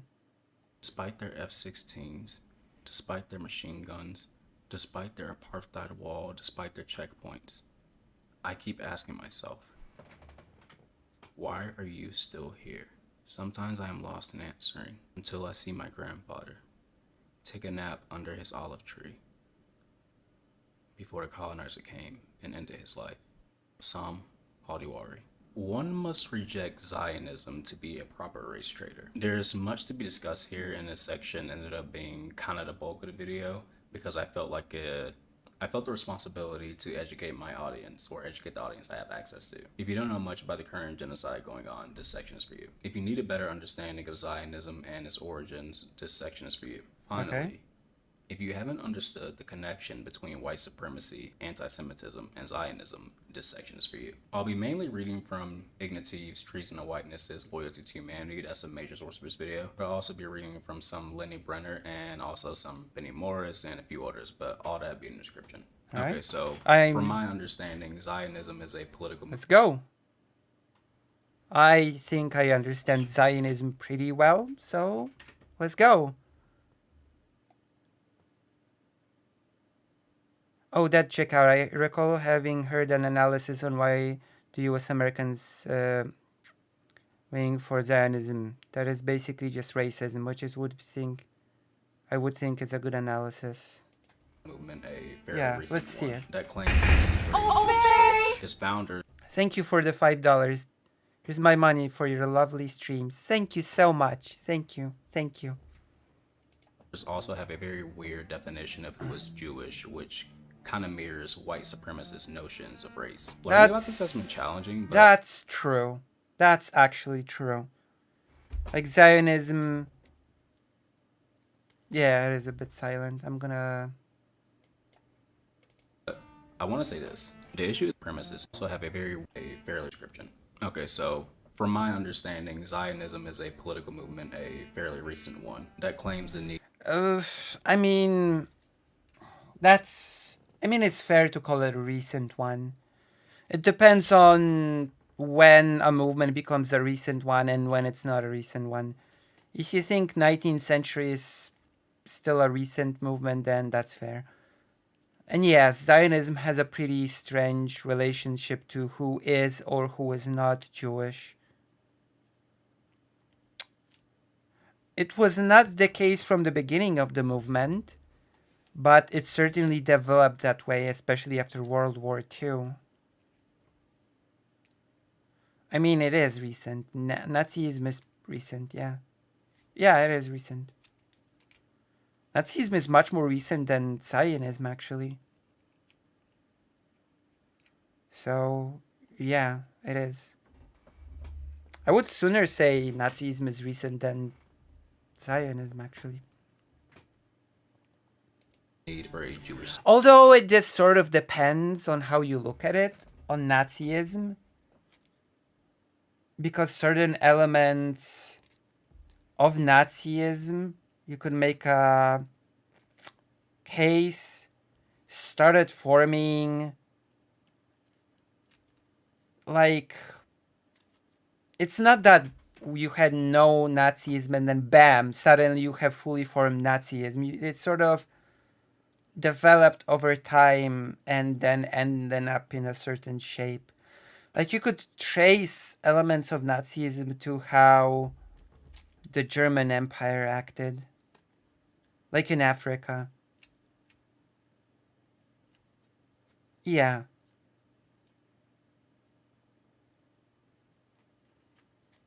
So I guess, yeah. I'm not sure. A lot. Enough that I'm happy with, you know, that I have an audience. State. Its founders also have a very weird definition of who is Jewish, which kind of mirrors white supremacist notions of race. Learning about this has been challenging, but I want to say this. The issue isn't complicated. I haven't found the history complicated. What I did find is there's a lot of information out there, but if you're not careful, you can get the Zionist perspective. And I think that's part of the challenge for the layman. I also found it challenging because there is a lot to read and I'm a slow reader. To be anti-Zionist is not to be anti-Semitic. Words mean things. In fact, Zionists have a history of cozying up with anti-Semites, which we'll get into. Okay, let's begin. Zionism was founded by this dude, Theodor Herzl. Herzl was a Jewish political activist in Germany. That's technically speaking actually not true. Zionism was not invented by Herzl. Like, I have to sort of correct the video maker here. Zionism was a thing that sort of existed before Herzl. There were Zionist thinkers before Herzl. But Zionism existed in a ideologically a bit different way than how Herzl pushed it. And there were many people who were angry. Like, the whole Herzl Zionist movement story is a bit more complicated than it's often being presented. Herzl, by many Jewish people, was seen as a very imposing, almost dictatorial person who co-opted the Zionist movement and took it over.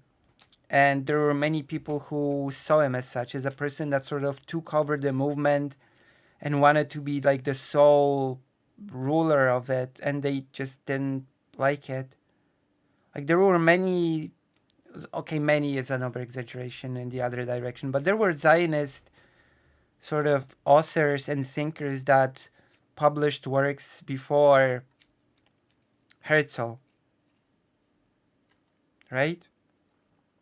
So this needs to be sort of remembered. Like, Herzl did not invent Zionism. He sort of popularized it, sure, but he didn't invent the idea. I'm just gonna say that much for now. Okay. Secular, if I remember correctly. Its development of Zionism came from its reaction to the Dreyfus trial. The Dreyfus trial was quite controversial. The French government had charged this guy, Dreyfus, with treason. But Dreyfus was Jewish, and this meant the trial would be ripe with anti-Semitism. The French government wasn't, and still isn't, the most truthful institution. They had framed and convicted Dreyfus of treason. The 1894 trial of Captain Alfred Dreyfus triggered an international movement against anti-Semitism. But Herzl took this as an opportunity to claim it was something bigger. He took it as an opportunity to claim that no matter where Jewish people went, they would face anti-Semitism, that it was inherent in humans. But Herzl knew this couldn't be done alone. That's not what he's... No, that's... Those were not Herzl's conclusions, no. First of all, in Europe, Jewish people did face anti-Semitism wherever they went. That was a fact. Jewish people did face anti-Semitism wherever they went in Europe. It's not just some conclusion by Herzl or an attempt to make it something bigger. Like, anti-Semitism in Europe was a gigantic problem for centuries. So that's one. And second, he didn't say it was inherent to humans. His conclusion was not that anti-Semitism was inherent to humans. It was that no matter what nation Jewish people live in, they will never be able to assimilate. There will always be outsiders. So his conclusion was that Jewish people need a nation of their own where they can be at home. That was the conclusion, not that anti-Semitism is inherent to humans. That's... I don't agree with this. And of course, Herzl's conclusion have problems of their own, ignoring, for example, Eastern European, like Polish Jewish people that were looked upon by Western Europe, by the way, who did not want to assimilate and did not want to, like, just wanted to be themselves in a country, if that makes sense. Emancipation. So it's all a bit more complicated. There's a lot of Hungarian-related experience of anti-Semitism. Okay, so there is some essentialism in Herzl work, though. He argued that there is a competition, which is what is healthy, of people, races. Yeah.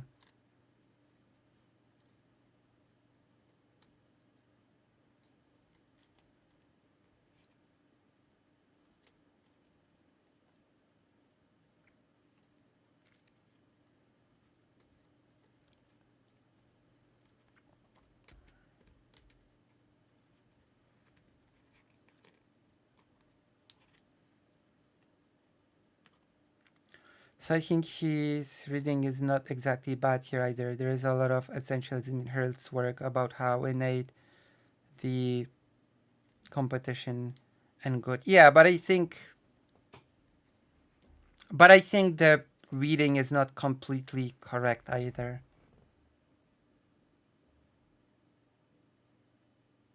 It feels a bit. I think it's a bit too simple a reading.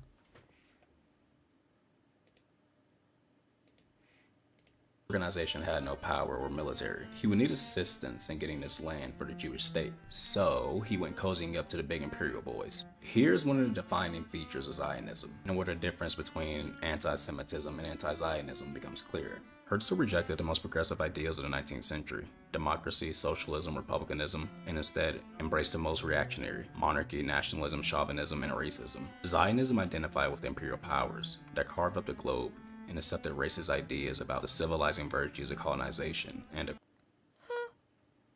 quote-unquote white man's burden. In a Jewish state, Herzl wrote, the unthinking might, for example, imagine this exodus would have to take its way from civilization into desert. That is not so. We carry it out entirely in a framework of civilization. We shall not revert to a lower stage. We shall rise to a higher one. We shall not dwell in mud huts. I mean, it makes sense for him to sort of adopt this in a really weird way. It makes sense. It made sense for Herzl to adopt this sort of viewpoint. Herzl was a very privileged person in an empire, so it sort of makes sense that he would also adopt imperialistic ideas, right? Since he was born into privilege, etc. Like he basically practiced and preached what he knew best. You know? In a way. Which is why there was this sort of looking down again on the Eastern European Jewish people. That was a big thing from what I'm reading in Western Europe. We shall build new and more beautiful, more modern homes. Totally doesn't sound like a colonizer. Now, I'm no scholar, but I'm pretty sure the European imperial powers haven't been the kindest to Jewish people. But despite this, Herzl, instead of challenging them and their role in keeping anti-Semitism alive, decided he wanted to basically take their place. He had considered other nations before settling on Palestine, but Herzl favored Palestine because, although an agnostic, he wanted to make use of the custom, widespread among Jewish mystics, of going on pilgrimages to the Holy Land and establishing religious communities there. Which really calls into question a whole ideology and movement, right? He was born in a place of privilege, and that's why he embraced everything like that. That doesn't make him good. Oh no, I'm not saying that makes him good. I'm just saying that that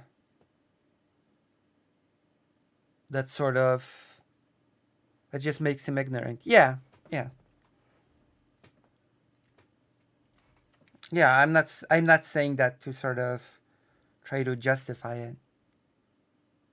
I'm just saying that it was a trajectory that was pretty I want to say not surprising for him.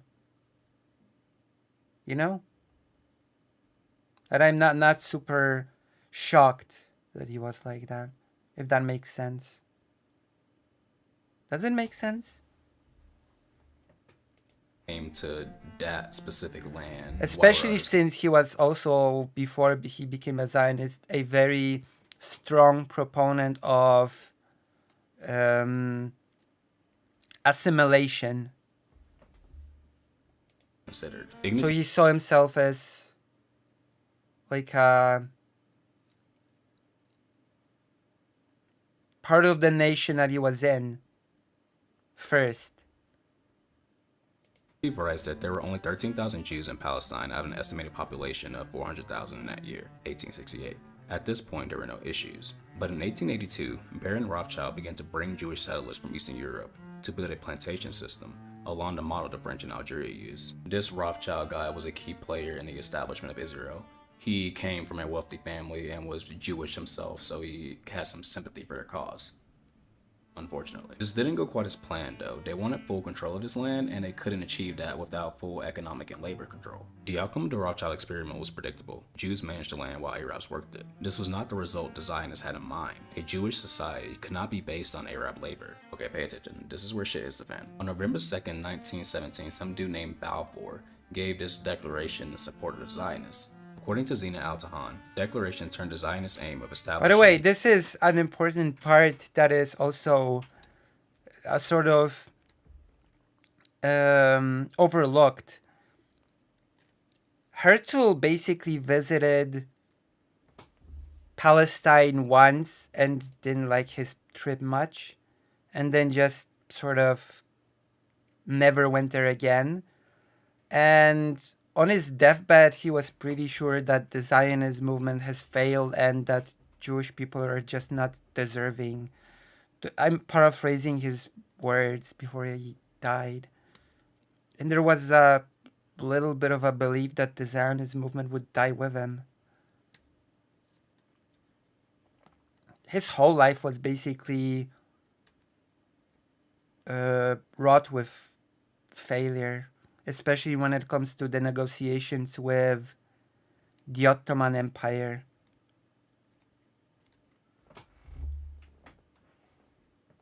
a Jewish state in Palestine into a reality. Like, he basically said that there is no point in buying up land and sending individual Jewish families to Palestine because, that they needed actual backing from any of the countries, which they didn't have because they had nothing to offer.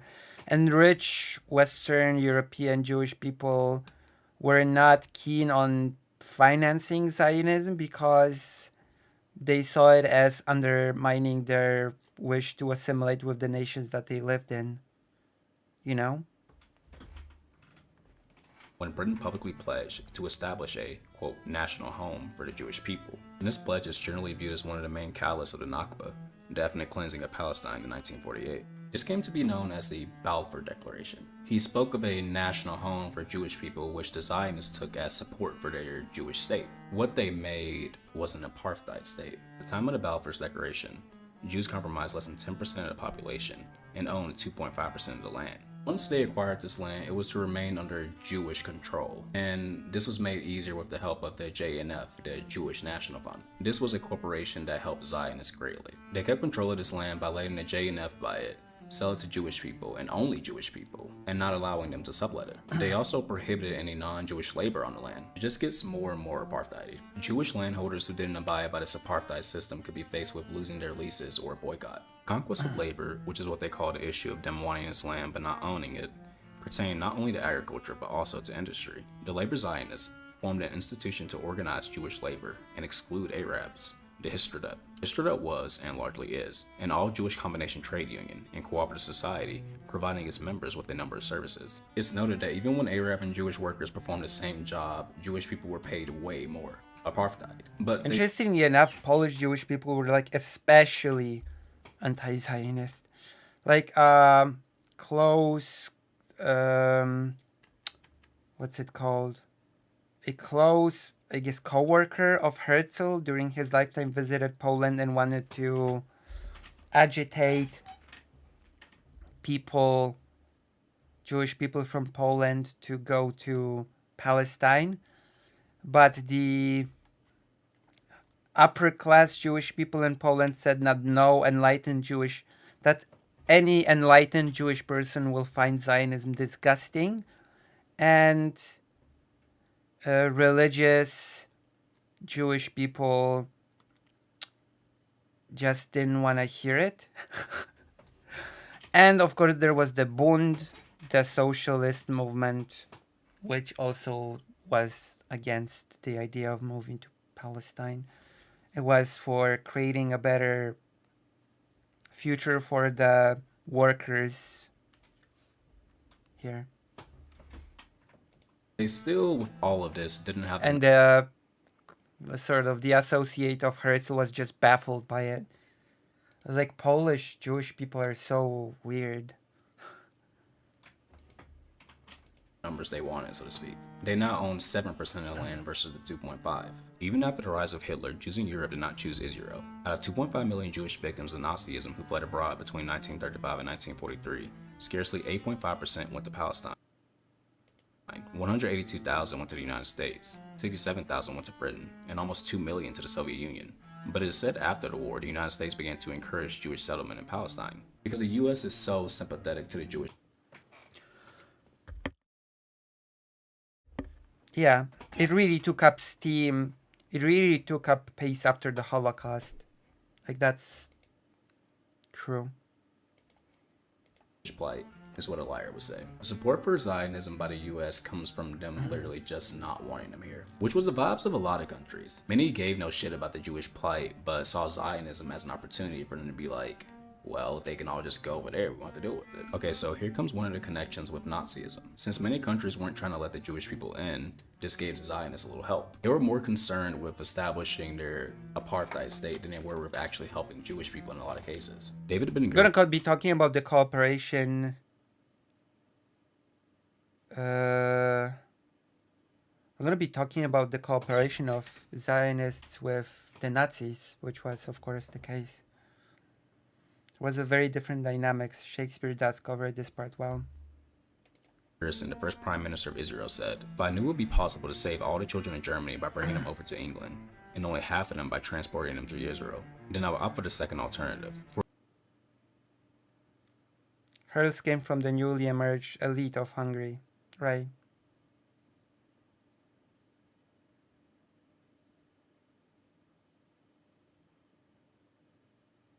Hello.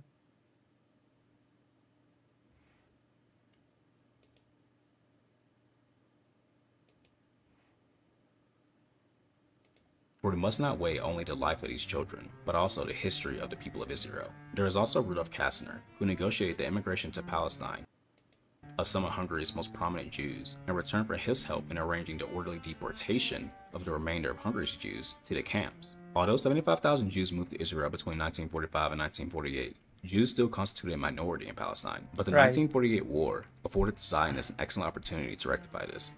As a result of the war, more than 750,000 Arabs fled their homes. Case of Deir Yassin, in which Israeli paramilitary forces massacred over 250 civilians, sending a message to Palestinians that they should depart, is the most well-known example of how this flight was brought about. According to testimonies from the perpetrators and surviving victims, many of the people slaughtered, from those who were tied to trees and burned to death, to those who were lined up against the wall and shot by submachine guns, were women and children and the elderly. As news of the atrocity spread, thousands fled their villages in fear.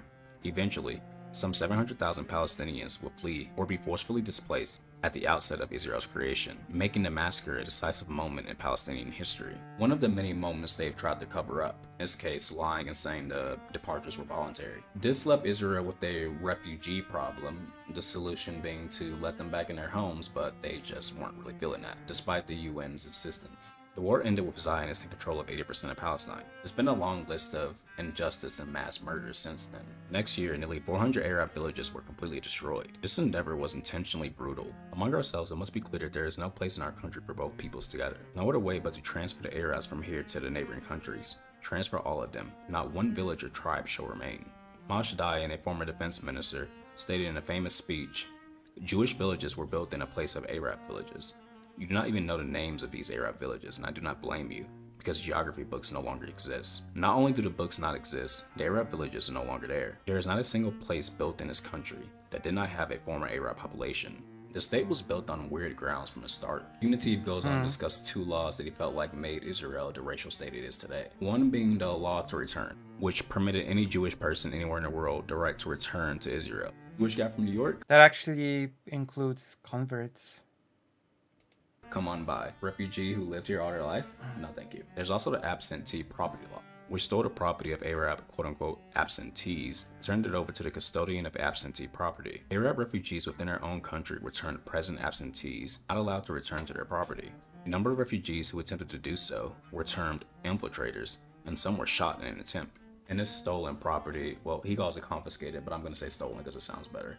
This stolen land was the majority of their new settlements, and they control over 92% of the land in Israel, and as planned, they only sublet this land and sell this land to Jewish people. If one part of the Zionist project is the expulsion of the indigenous population, the other part is expanding the so-called Jewish population. But here arises the problem. What is a Jew? And here is where it becomes clear why a race trader would be against Zionism. Israel is very picky with who it deems a real Jewish person. Also picky with who they think deserve rights in their country. Make no mistake, this apartheid is not here for the Jewish people. Or if it is, it's only there for a very select few of Jewish people. Writings of Herzl and his colleague Max Nordau are littered with descriptions of European Jews as parasites, social diseases, germs, and aliens. They were frustrated and bewildered that most Jews wanted to assimilate and live in their countries of birth. To these men who worship power and privilege, the desperate poverty of the Jews in Eastern Europe was a sign of weakness in Jewish character. Nordau wrote, I contemplate with horror the future development of this race, which is sustained morally by no tradition, whose soul is poisoned with hostility to both its own and to strange blood, and whose self-respect is destroyed through the ever-present consciousness of a fundamental lie. This is the picture of the Jewish people at the end of the 19th century. To sum up, the majority of Jews are a race of accursed beggars. This flowed quite logically from Zionism's basic assumptions about Jews. Again, they believed that anti-Semitism was a human thing that couldn't be avoided, which disregarded the social aspect of bigotry or any, hate. Right. Thing like it's taught. But anyway, they still struggle to define who is a Jewish person because race is fake. The Jewish population of Israel includes people from 50 countries. Jewishness is complex. Jewishness is a collection of complex things. It's not just one thing. Countries of different physical types, speaking different languages and practicing different religions, defined as a single people based on the fiction that they and only they are descendants of the biblical Abraham. If Jewish people who weren't born there have this claim to come back because of their ancestors, why wouldn't the people currently living there also have a claim? If they're currently living there, wouldn't you assume they probably have a direct connection to the biblical Abraham as well? I mean, their ancestors could have never left. So Zionism is not logically coherent. Zionism does not make sense. Any Jewish intermingling with others for 2,000 years, it is likely that the Palestinians themselves are a result of the mixture of various peoples and are more directly descendants of the ancient inhabitants of the Holy Land than the Europeans displacing them. Nevertheless, on a basis of ascribed descent, the Zionist officials assign those who they have selected a privileged place within the state. The racial state and apartheid accusations just become harder and harder to defend the more you learn about Israeli law. They've made attempts to try to control intermingling. He speaks of Israeli company that made Chinese workers sign contracts promising not to have sex with any of the Israelis. The Israeli law also forbids marriage of a Jewish person with a non-Jewish person. They would have to convert if they wanted to get married. Israel is a racial state where rights are assigned on the basis of ascribed descent or the approval of the superior race. Which is very sad because the racialization of Jewish people was done by, the Nazis. Current chief rabbi also illustrates this very well. He's called black people monkeys and also implied the superiority of non-secular Jews. Their treatment of African refugees is also very telling, not surprising considering how much it resembles apartheid. In fact, Israel had a relationship with South Africa when it was still under apartheid. After the first talks held in 1970 between Shimon Peres and South Africa's defense minister Botha, cultural, commercial, and military cooperation between the two racial regiments developed. These relations were publicly celebrated during the visit of South African Prime Minister. This is very up to date considering that there's a trial for genocide against Israel going now in South Africa. Vorster to Israel in 1976, the same Vorster who held the rank of general in a pro-Nazi organization in World War II. Okay, so I think we've done enough background, but let's go into the most common issue in discussions between Israel and Palestine and Zionism and stuff, and that is the charge of anti-Semitism. The United States has recently thrown its support behind Israel and the Jewish community, proposing a resolution that equates anti-Zionism with anti-Semitism. This is framed As a Polish Jewish person, I find this to be pretty ridiculous. To equate anti-Zionism with anti-Semitism. That would mean that before the war, so many Polish Jewish people were just anti-Semites. U.S. sympathy to Jewish people, but no. Make no mistake, the U.S. doesn't care about the Jewish plight. The U.S. cares about money and oil, and that is it. And that is the only interest it has in Israel. So, like the Zionist founders, the U.S. is using Israel and the support of Jewish people as a scapegoat for genocide. Israel's greatest support comes from America. They've given them well over $100 billion since their founding. Your tax dollars fund this genocide, assuming you're an American. Zionists are using one genocide to justify another. The charge of anti-Semitism is a dangerous redirection of their crimes, which is odd because Israel has many anti-Semitic fans, Richard Spencer for one. But if Israel is put forth as this good thing for Jewish people, why do people who typically don't speak too well of Jewish people support Israel? And this was the confusion I had as well. For the evangelical right, this is a biblical thing. Basically, they believe if the Jewish people have their land, then it will trigger Jesus coming back to smite the Jewish people. So they're supporting them so they can basically get rid of them, according to Ignatius at least. Reading from Adam Gabbitt's article in The Guardian, while there are plenty of evangelicals who adhere to the Israel is the key to Jesus' return theology, there are also those who believe in the blessings theory. They basically believe you're good to Jewish people, God will be good to you. You're bad to Jewish people, God will be bad to you. Those are the vibes of the evangelical right and why they support Zionism. But Richard Spencer supports Zionism because he sees it as a great guide for how to build a racial state. We are giggly, Arkel. Richard Spencer supports Zionism. How is that not? White supremacy, with its inherently racist and violent nature, is based on the aspiration to cleanse the United States of its non-white population. That is, Muslims, Jews, blacks, browns, and LGBTQ people, in the same way that Israel's project is to cleanse all those who stand in the way of its expansionist agenda. The hideous policies of the current Israeli regimen and its close alliance with the U.S. establishment must be seen in the context of a long history of occupation and colonization of Palestine. Indeed, it is a reminder that the Nakba is not a thing of the past. That is why a race traitor might be anti-Zionist, or why a race traitor should be anti-Zionist. I didn't plan on this section being possibly the longest part of it. Well, it's a good thing that as a Polish Jewish person, I am anti-Zionist, so there we go. I meet the requirement of being a race traitor, even though Jewish people have been excluded from whiteness historically, so what does that make me? The video, but it just kind of happened that way. Things happen.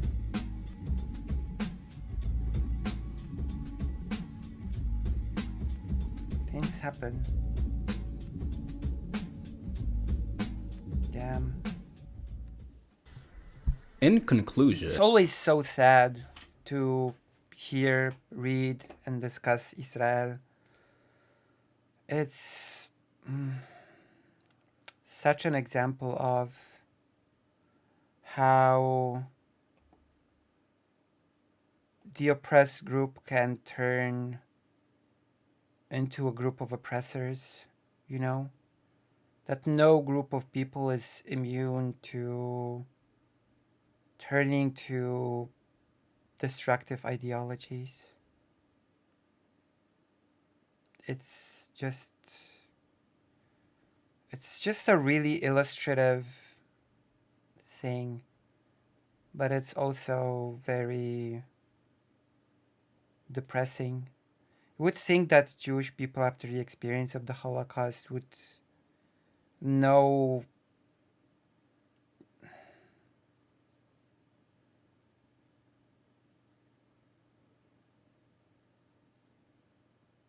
you know, it's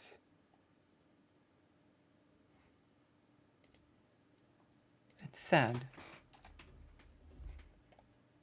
Well, that's all I can say.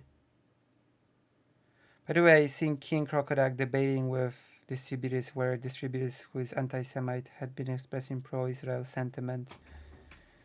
Can you link? Maybe we'll take a look at it.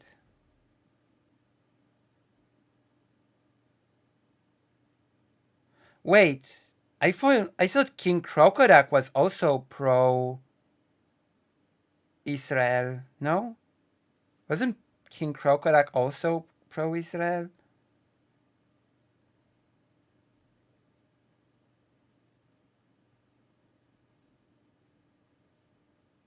The idea that some groups of people would not be able to fall into horrible behaviors to deny them agency and humanity. True, but I mean, our experiences shape us, right? So I would think that if you experience, that's been my experience in life, okay? And I experience certain negative things from people or from in life. My thought was that I would not want anyone else to experience that, you know? So I would model my life as not to expose people to that same thing that I've been.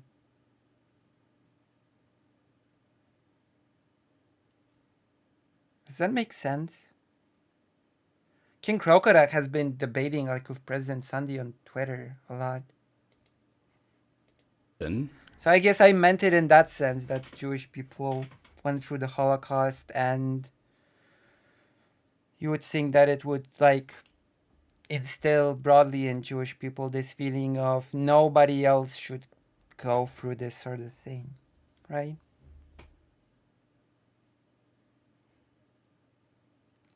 In Crocodile, absolutely pro-Israel here, where the two had been bonding. Both agreed that the Jews need to be more like Israel. Oh, sheesh.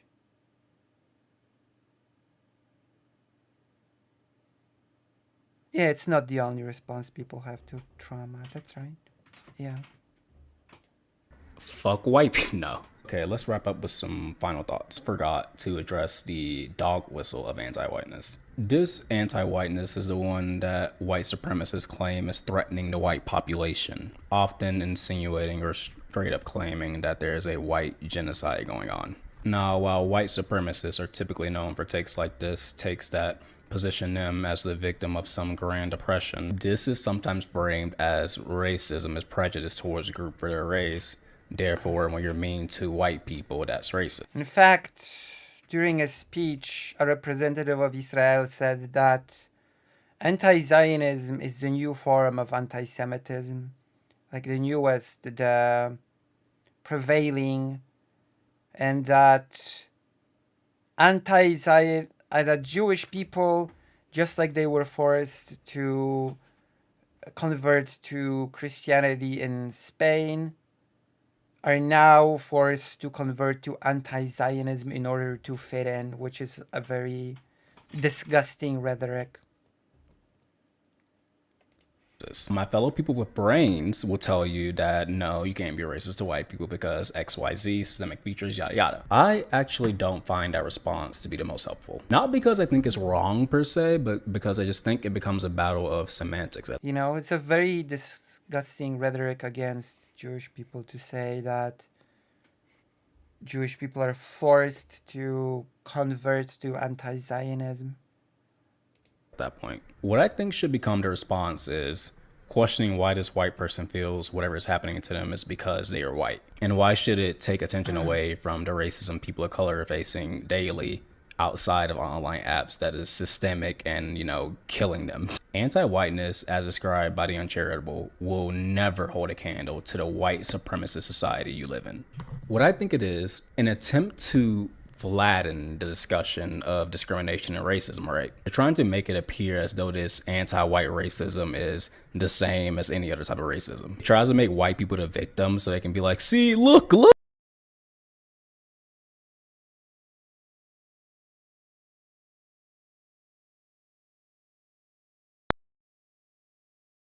Goes haywire whenever like different too high sounds go up.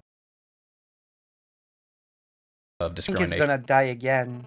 and I racism, think it's right? about the They're trying to make it levels. appear as though this Audio. anti-white racism is the same as any other type of racism. It tries to make white people the victims so they can be like, see, look, we face it too. We get discriminated because of our skin color too. Everyone deals with racism. Yeah, I think it blew out the audio.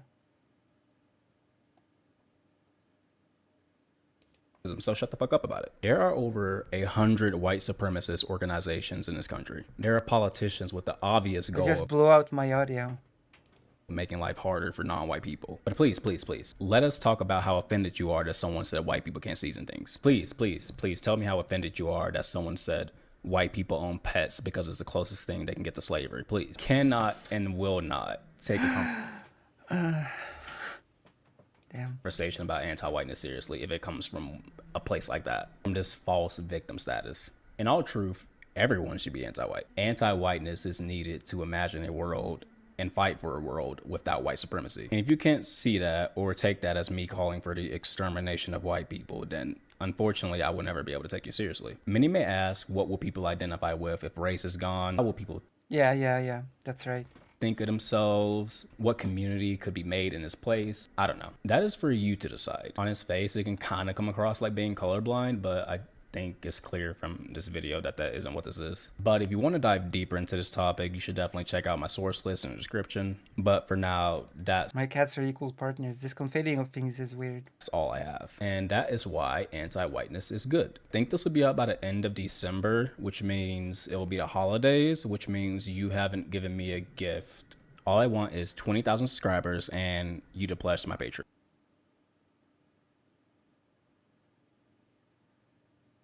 You have failed to get your holiday gift. You still don't have 20,000 subscribers. All I want is to reach 2,000 subscribers, by the way.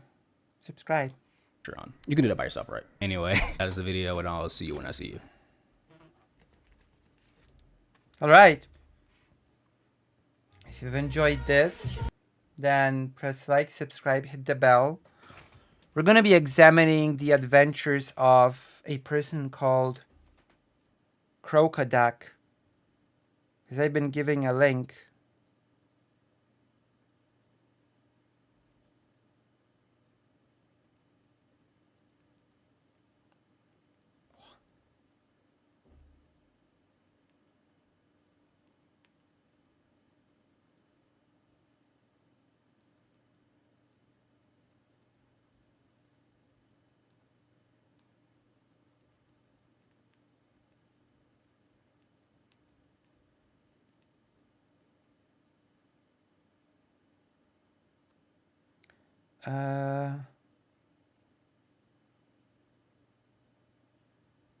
Okay.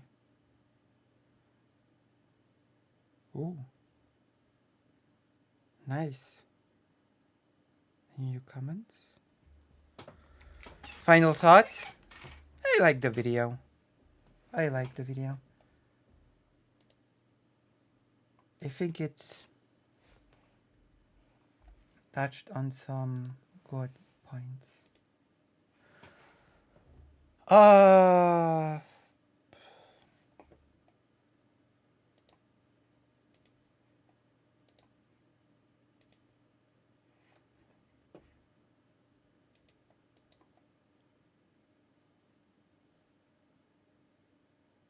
Okay, let's see. Crocoduck. I hope we clarified things. Oh, I it's time-stamped. do appreciate your optimistic perspective on this matter, right? We're all trying to solve the same I thought problem. we'd be watching the whole thing. I didn't think I thought King Crocoduck was just a Twitter person. Nothing more. Thanks very much, Dave, and remember to smile. At least Okay, once I in a will. while. All right. All right. All right. Thanks a lot, King All right. Crocodile. Have a good night. Goodbye. You too. Bye. All right, guys. On to the super chats. Wait, was that what you wanted me to see, Karasu, or did you want me to watch? Wait, did they just said goodbye? Was this what you want? Was this the fragment you wanted me to see? I guess I'm just trying to think of what to take from that talk. I don't feel like I really connected with anything he was saying. I don't think America is a solvable problem inside the parameters of liberal democracy. It will require some kind of hard hand to keep things in order. To get thick, it requires an even stronger totalitarian hand of the kind that I Jesus. talked about with Isabella. And then Totalitarian hand. Do you want me to go back to the beginning, or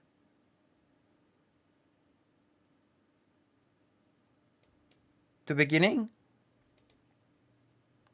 hello, everyone. I'm here today with King Crocoduck. I hope everyone has had a wonderful Thanksgiving. And we're here today to discuss, I guess, a very contentious issue of what constitutes legitimate or illegitimate national identities. Legitimate and illegitimate national identities. Now, this is a topic. This is so silly. What constitutes a legitimate national identity is the group declaring its national identity. That's it. This is amazing. King Crocoduck. Has I thought it was just a Twitter guy. Has King Crocoduck actually debated President Sunday? Has that happened? There is no such thing as an illegitimate national identity, by the way. Okay, we'll watch some of it. We're not gonna watch all of it. And then we're gonna move on to something else. We're just gonna get a feel for it. National identity essentialism much? National trenders, true. Damn. Didn't think that would be a thing. But here we are. Now, I'm going to kind of frame this a little bit. This obviously has come up in the context of the current Israel-Gaza war that's been going on basically for the last month. Or has it been a month and a half at this stage? I forget exactly how long it's been going on. Still a bit iffy about calling it a war, by the way. War is a thing waged between state. Okay. About that, yeah. About that. This is not a war that I have I should say we'll have a dog in this fight one way or the other. But it's created a lot of rifts in political discourse. Or they've not debated. And it oftentimes feels like we're watching two different movies on two different screens. Like the things that I'm seeing seem kind of nuts, and there must be something that I'm missing somewhere along the line. And a lot of people have commented on this, and this is sort of what kind of got our fighter. He's an old YouTuber starting the skeptic community. I totally don't. I just know him from arguing with President Sunday on Twitter. And that's it.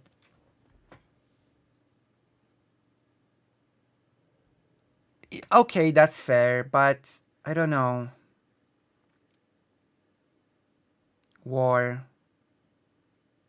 It's just... I don't know. It feels like in this conflict, it's such a weird...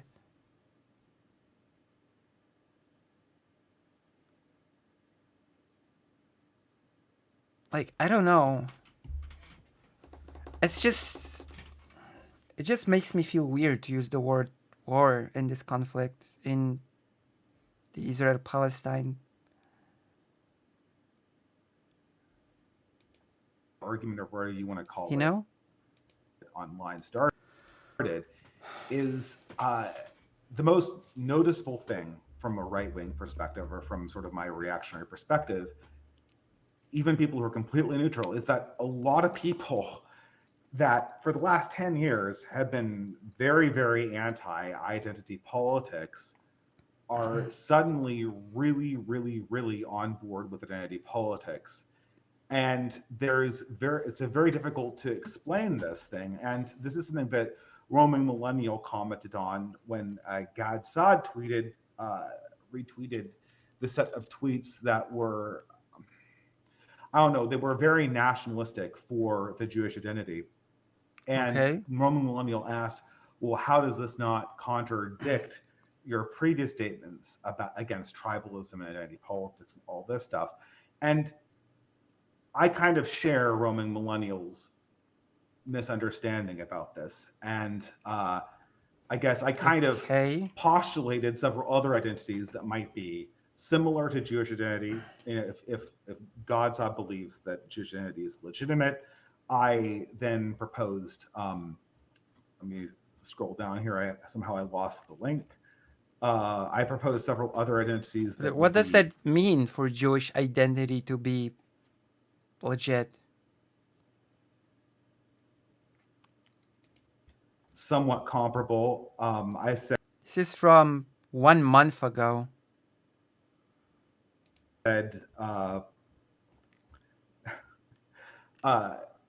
For instance, I said German identity could be construed as a similar national identity. English identity could be construed as a similar national identity. White American identity could be construed as a national identity, and white Southern identity could be construed as a national identity, or White Southerner is a separate national identity from the wider U.S. identity. What?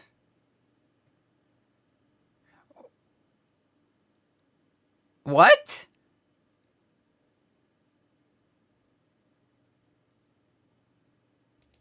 And European identity could as well. And this is sort of European identity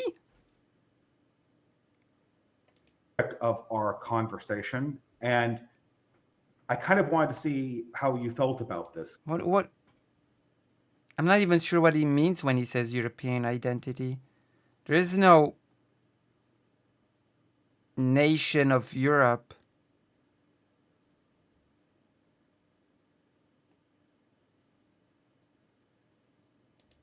Question, what is, what's tribalism, what's identity politics, how does this interface with national identity?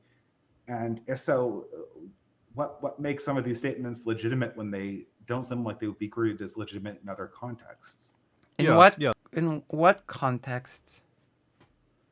That's a good framing. I think it'll be maybe worthwhile to briefly start out by maybe establishing some common ground, just so we kind of know what our points of agreement are, and kind of what motivates the question of national identity before we get tangled in the weeds of what sort of things. Okay, so I think this is going to be a whole lot of nonsense, isn't it?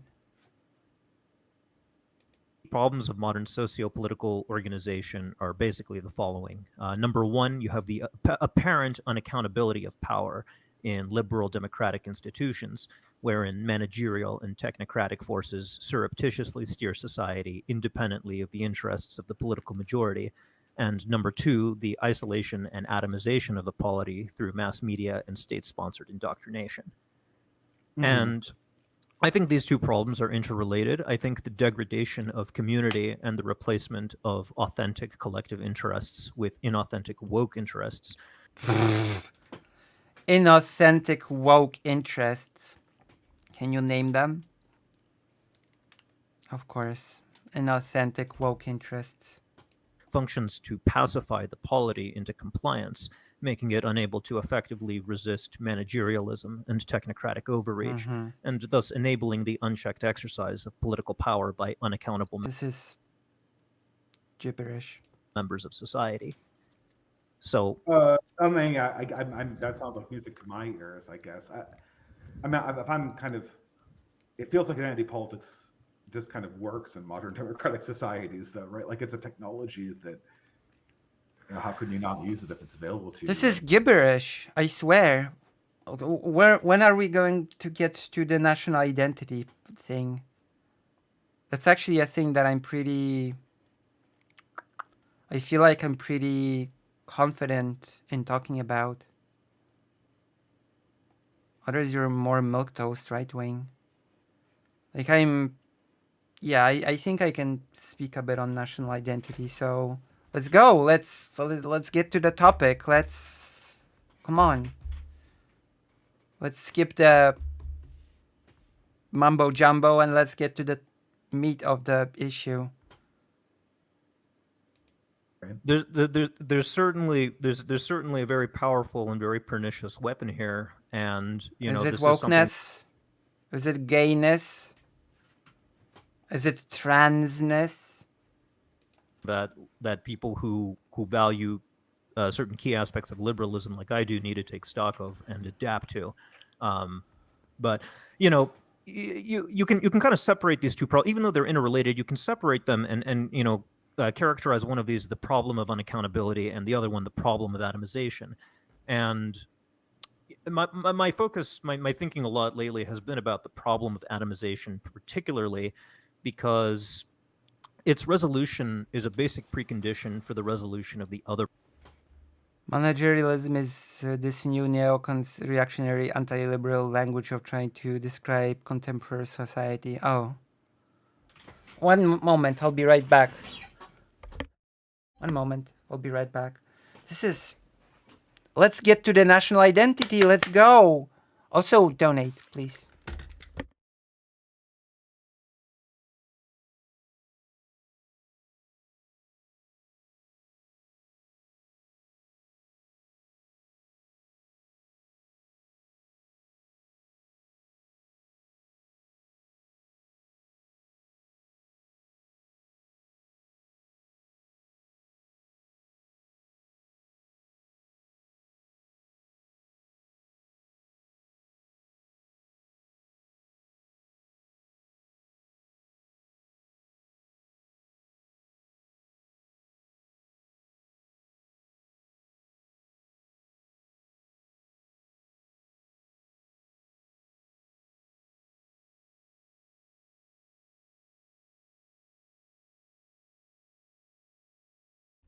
Nationalism can be part of the national identity, yeah.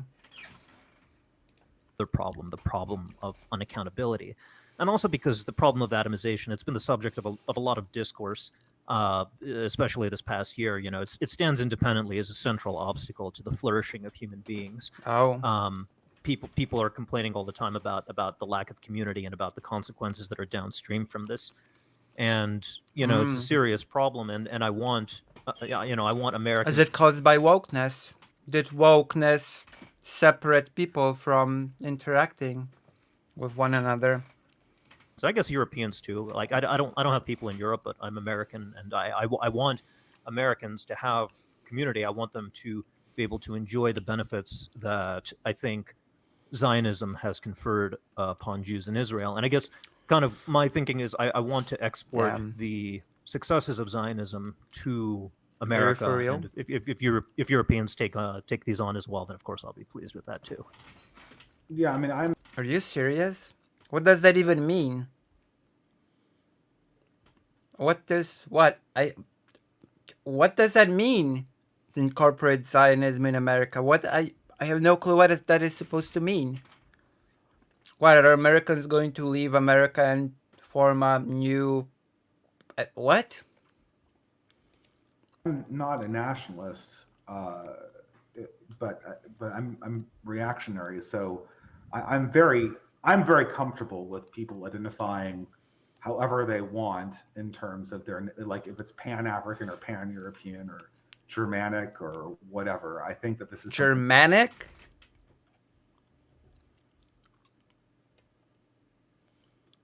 Who identifies as Germanic? That has to be accommodated, and that it's ordinarily very good, and it's only flaws in our political system that make it bad. What? Zionism is an interesting. I mean, it seems to me Zionism is intimately connected with this idea of Jewish identity. I mean, it has to be, right? Yeah. Not exactly, no. A style. it's connected with the idea of Jewish national identity, which is different than Jewish identity, because there were many Jewish people who identified as Jewish. They had a Jewish identity, but they were anti-Zionist. So, no, I don't agree. I just don't agree with this. 100%. work, right? Yeah, certainly. And No. you know, there was a contention in our thread as to whether it's appropriate to refer to the Jewish identity as fundamentally being a national identity, or whether it's not. It's not fundamentally a national identity, by the way. It's no. It's just nonsense. Dave has German roots. So no, Jewish identity is not fundamentally a national identity. That's the premise of Zionism. Not that. And See, And that is why many Jewish people in Eastern Europe at least felt uncomfortable with the idea of tying Jewish identity with a national identity. That was a thing. Please keep that in mind. that's not how we ordinarily use the word, though. You can see like Israel is a national identity. Jewish would be like a supranational identity. I'm not saying What? What does that mean, a supranational identity? legitimate, but it just yeah, when I mean, you say my national identity, it means it's getting attached to like a nation state, right? Or I mean, that was the idea of Zionism, that Jewish people are fundamentally a modern nation like other nations and they need their own state. That was the idea of Zionism. well, I think nations actually precede the existence of nation state. I think nation, the category of nation is actually ancient, even though Modern nation? No, not by a long shot. Well, you're mistaking. You're an idiot if you think so. Well, okay, ancient. Let's go back to the ancient times of the 19th century. Depends. Depends. That is the problem. There's no one definition of a nation, because depending on what era you're talking about, a nation meant different things. So you cannot just say, "Oh, nation is an ancient thing," because it makes no sense. A modern nation, as we understand it today, is a very new invention. Like, even not long before, there was a time when a nation used to just mean all people living in a territory of a given country. That was a nation. And a modern nation is not that. It's not. So it depends on what you mean by define a nation, you know? When we define like a modern nation or a nation from 500 years ago, etc., those were different things. They were not like. So to make this claim, oh, a nation was just this ancient thing that just sort of existed and was linear to now, is just preposterously silly and betrays a big amount of I don't know what. I don't know if King Crocoduck is just ignorant, uneducated, or malicious. I don't know. Or both, malicious and uneducated. It could be both, you know? Does that make sense, what I'm saying? My rambling here? Does that make sense? Karasu, back me up here. Back me here, please. Please, okay? Yes?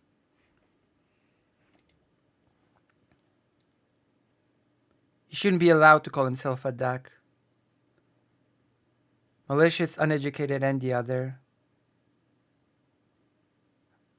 I don't see. True. No ducks. nationalism and nation state, the ideology associated with that was born in the modern era. Okay. You can talk about the ancient Egyptian All of the above. nation. You can talk about the Phoenician modern era and nation state category of nations actually precede the existence of nation state. I think nation the category of nation is actually ancient. King Crocodile has a very naive understanding of social sciences. Even though nationalism and nation state, the ideology associated with that was born in the modern era.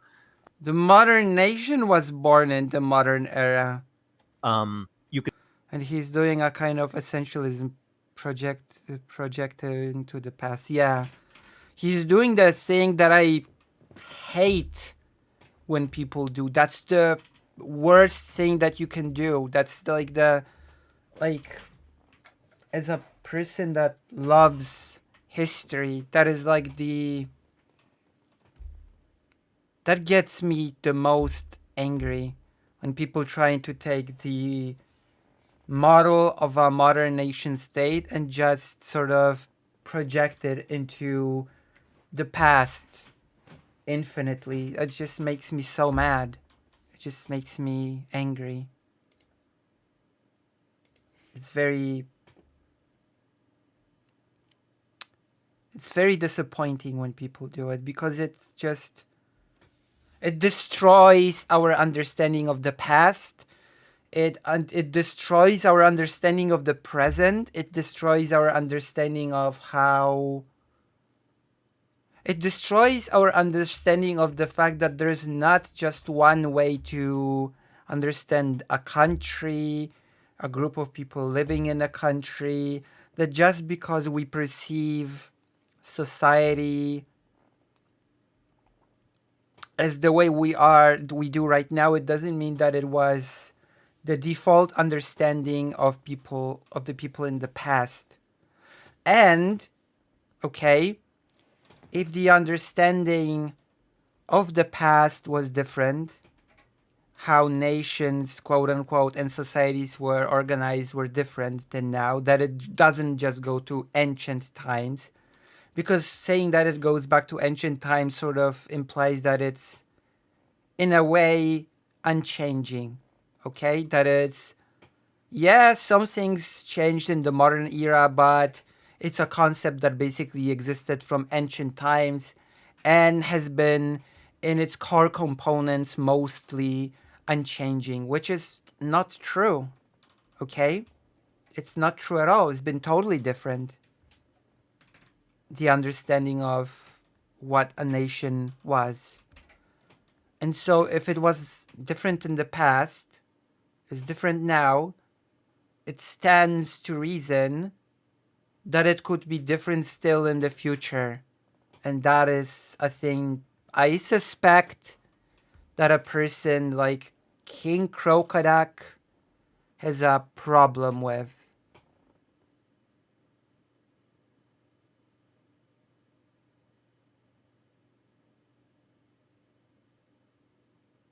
Does that make sense? I do think what you're saying makes sense. I just feel that it was a necessary addition to the React. Okay.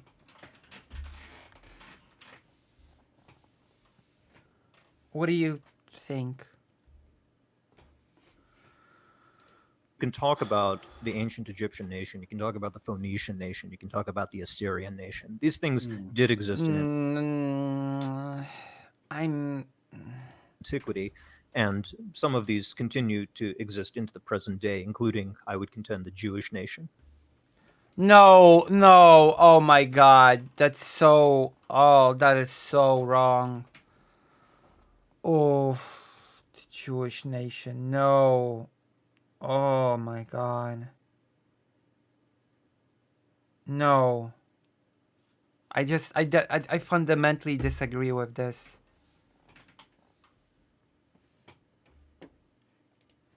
Yeah, but now we have a very broad category. I mean, this is I fundamentally reject this.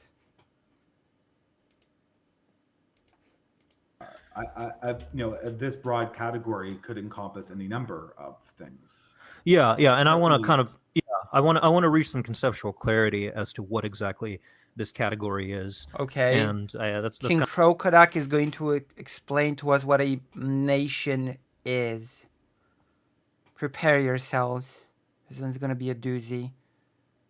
of the main reason I'm here talking to you today. I want to maybe achieve some sure. synthesis on this. Yeah, I want to educate you on what nations are.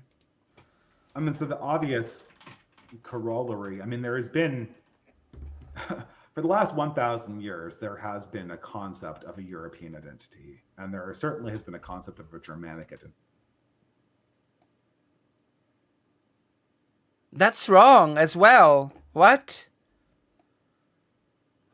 What was the notion of the European identity for the last 1,000 years? That is also so. Oh God.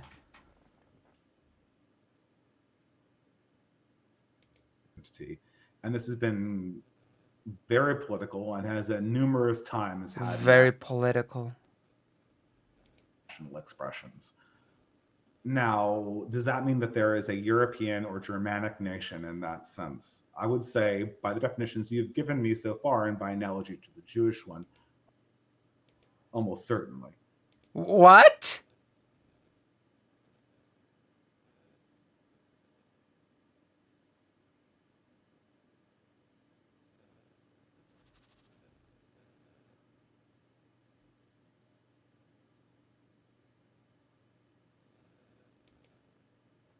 Okay, so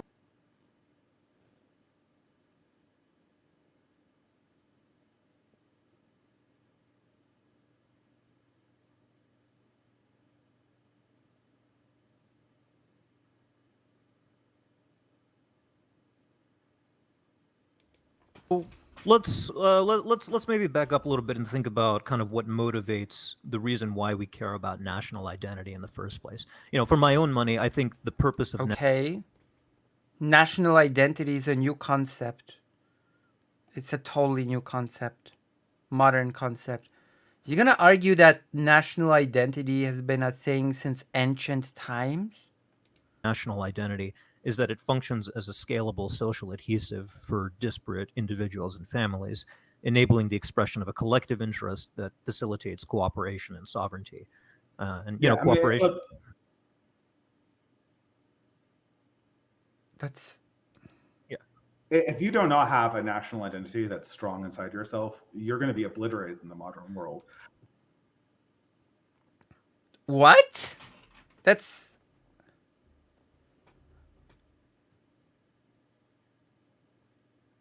excuse me? But anti-politics works. Group politics is the name of the game. This is such oh my god, this is such mindless gibberish. I don't even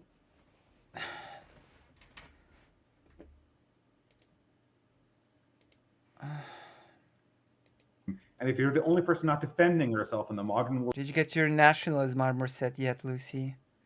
Oh yeah, the Polish one, sure. White and red. world, you're going to get rolled right over. Right. If other people are using anti-politics and you're not, then you're just going to They're get... just saying things. They're literally just saying things. cool. I think we'd get more value from playing a video game. And ironically, we'd just get more value by playing a video game. Do you want more of this or do you want a video game? Write in the chat because I don't know. I'm so baffled by this.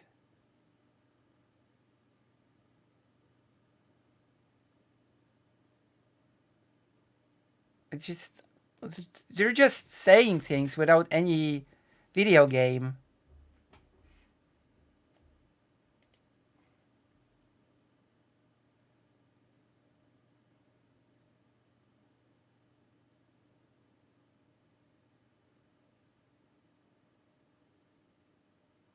Yeah, video game. Anyone else? Anyone else? Any other voters? Any other brave voters out there who want to tell me if they want a video game or...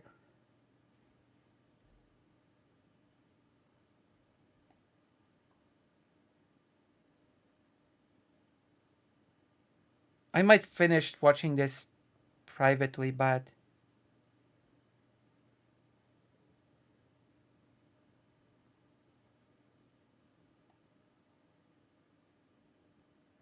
Anyone wants to donate? Sure. Video game. Yeah, let's just play a video game. Karasu, are you awake? I want to write Karasu.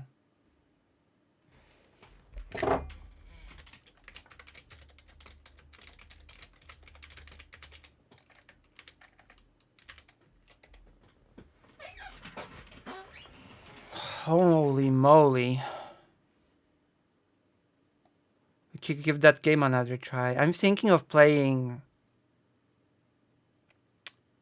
a vampire video game.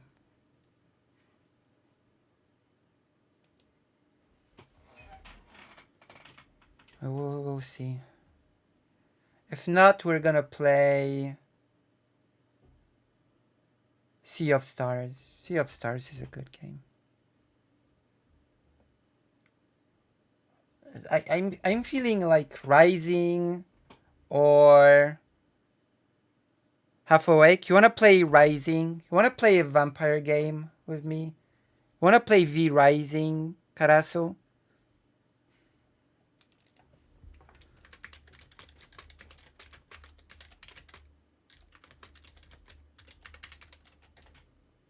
Okay. Okay, let's play. Okay, we're playing a vampire game. Better bang for our buck than watching this, I assure you. Let's go. Damn, we're about to have some fun.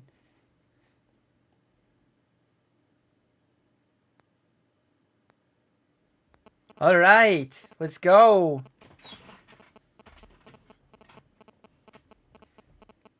Yeah, V Rising. It's a vampire game. Ooh. We're gonna be playing as a vampire. Let's go. Is it on screen? It should be on screen. It is! Oh my god. Let's go. This was ours. Let's go. We're playing the game. How do I skip? Alright, let's go. Continue. We're playing this with a good friend of this channel, Karasu Kafka.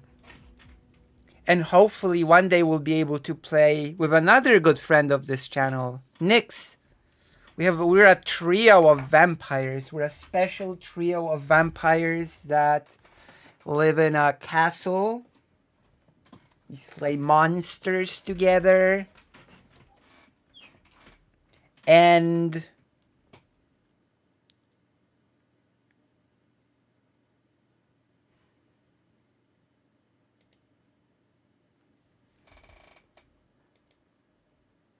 oh.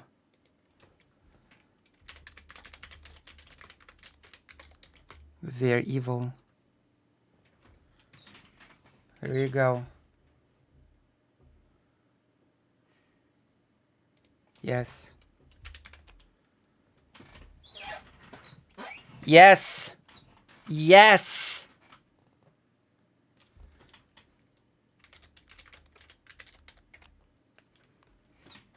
Look at me. I do not look like I'm evil.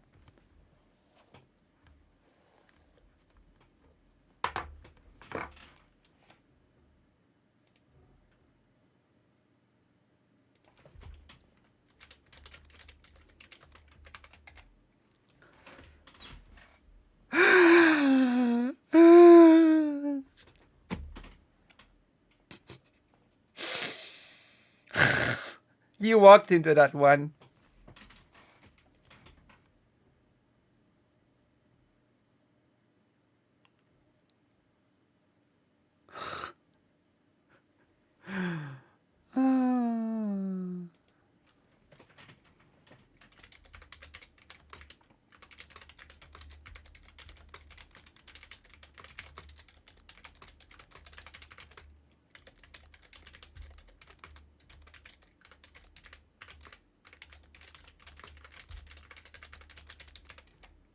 There we go. Yay! Evil Eastern European vampire stream. Exactly. I love my weird arguments. I love having wacky, weird arguments.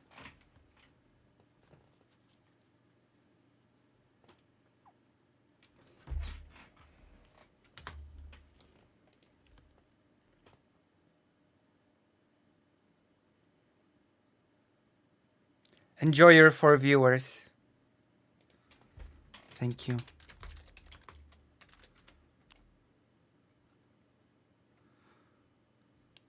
Will do.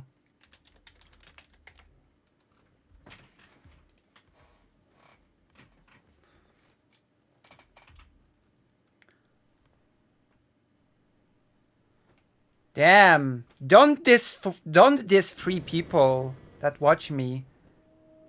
Come on, don't diss free viewers. Free viewers are a lot. Free people are a lot.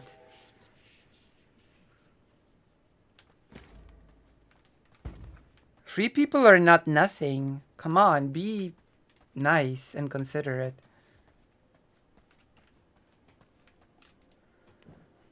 There's a lot of niceness to, like, you know.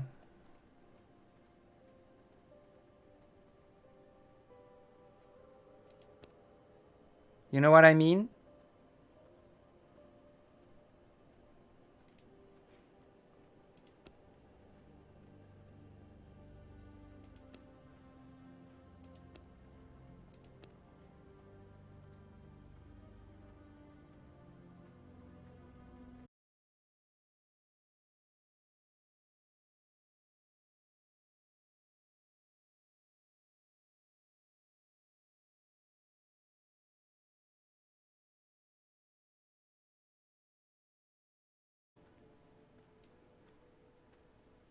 Caffles is streaming.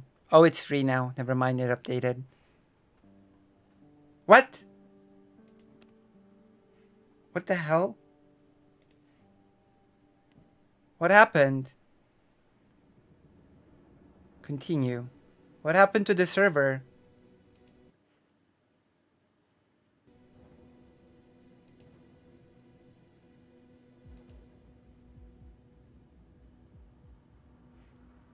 Join game?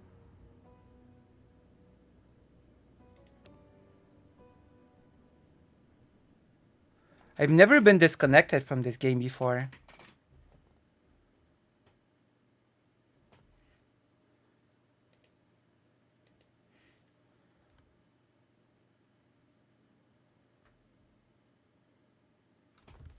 That's a first.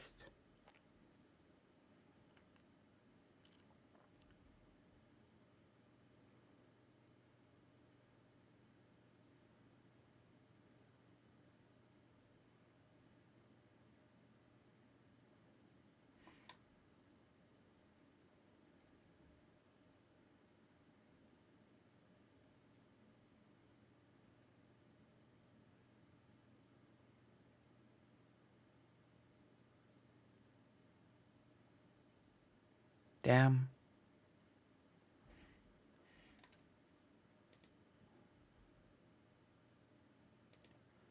Damn.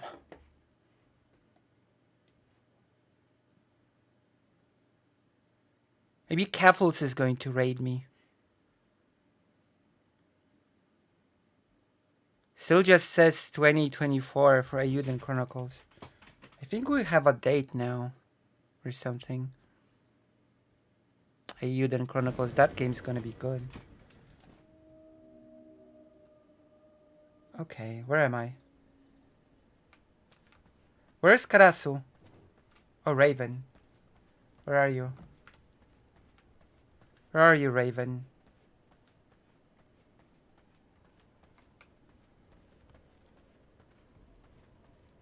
Raven! Let's go. Do I have a clan? Oh, clan check. Hello. We are alive. So, whatever you say is public property. There you go. Audio is not broken. Wait, hold on. Wait, it shouldn't be. No, it's not. It's not broken. Wait, hold. Audio is not broken. Wait.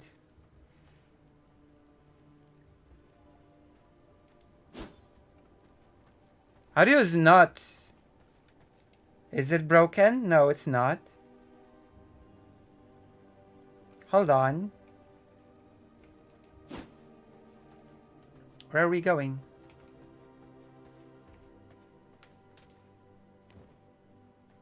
New monsters to slay.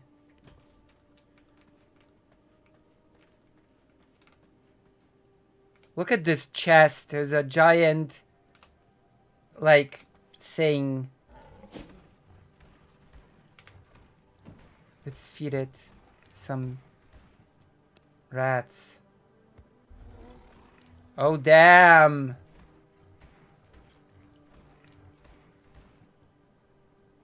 Damn.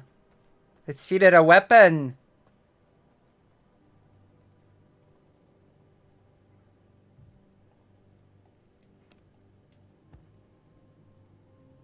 Oh, not salvageable.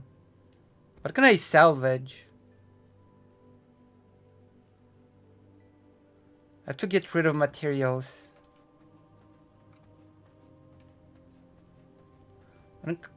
Where can I put wood?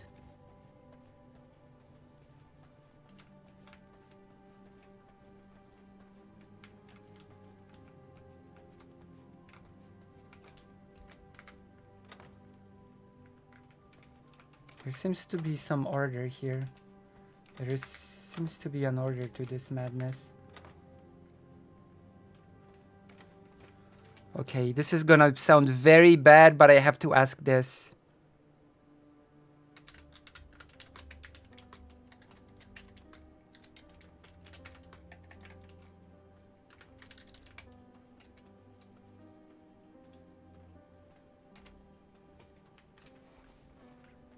Okay, this is a very... I know this question in the game sounds very bad, but it's actually justified.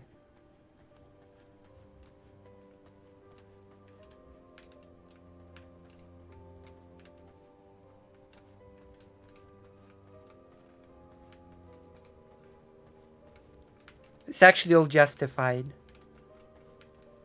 I need to put away my wood, okay? Okay.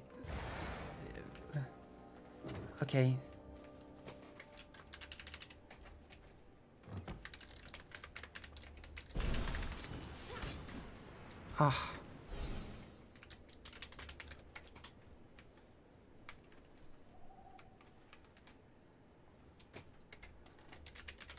Inventory is full.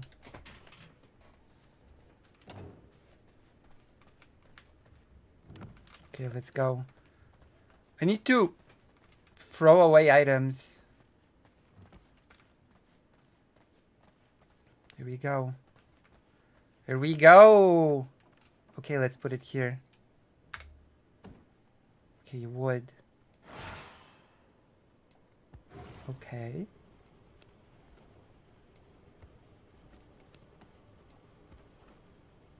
What else?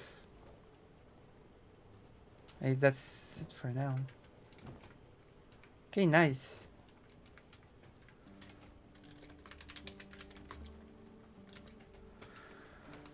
Alright, we're gonna kill some monsters. Or die trying. Again. Wait, where are you? Oh, Karasu removed my things that I've built. I locked the door. I remembered. I remembered this time. Oh, this game is too powerful for this PC. Far too powerful.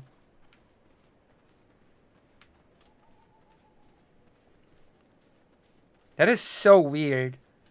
Twitch is so weird. Twitch is so bad. And they're about to fire like 30% of their staff or something.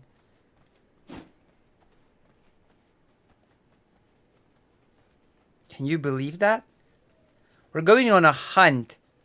We're gonna drink special blood from a strong enemy, provided we defeat it.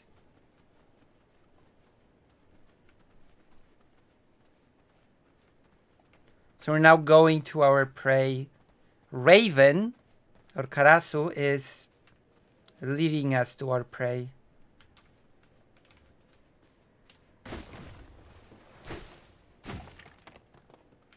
This game has a night and day cycle.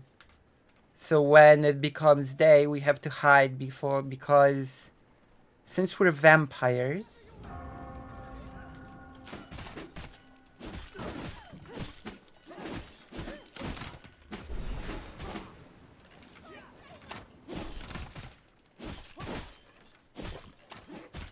yeah, like this. Daylight hurts.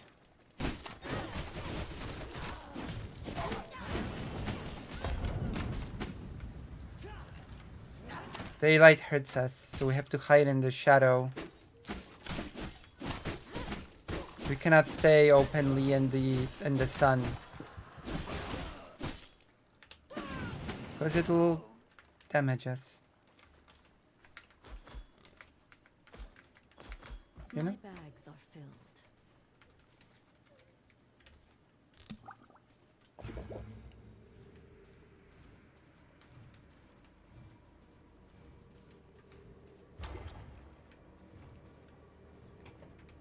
We're waiting till dark, I hope. Horse. We could steal a horse. Your doom! My doom? Why my doom? Wait, we're going? But it's sunlight day. Okay. Guess you can hide here. Who's crying?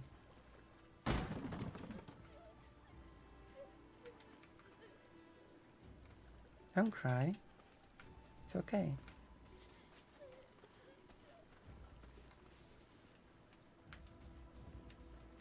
See, we have to scurry in the shadows.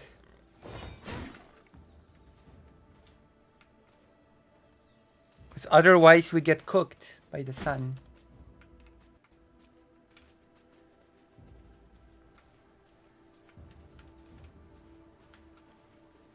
Uh-oh, like this.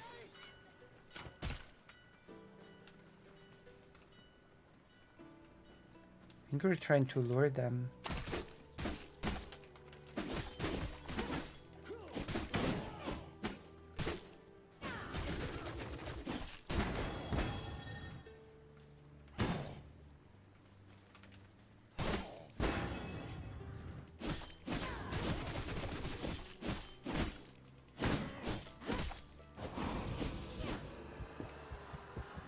No wonder we don't have, like, Twitch viewers. The audio is botched. I have no clue why. It shouldn't be botched. Horse.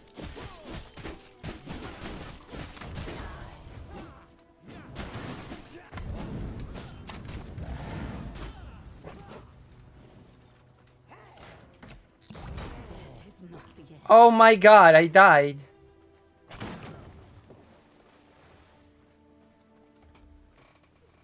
Well, that went bad. I'm sorry. I didn't show you professional gameplay today. Listen, I'm a nerd that reads books all day. I'm not a pro. I'm not a super good, you know, whatever, saying if you come here for good professional gameplay, then you've come to the wrong place.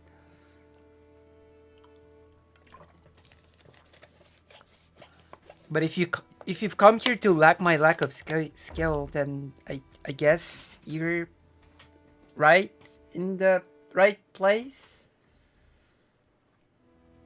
I'm gonna die unless Raven helps me. Oh, Raven's coming.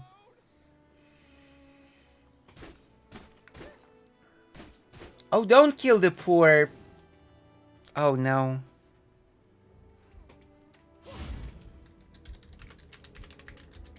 Poor peasant.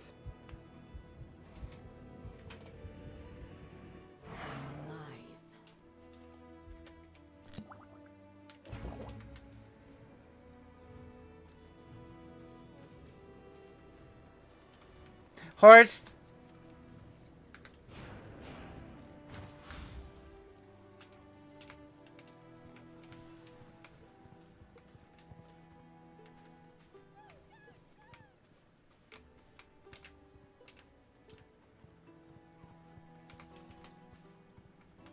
Sound the alarm! Monsters! Oh my god.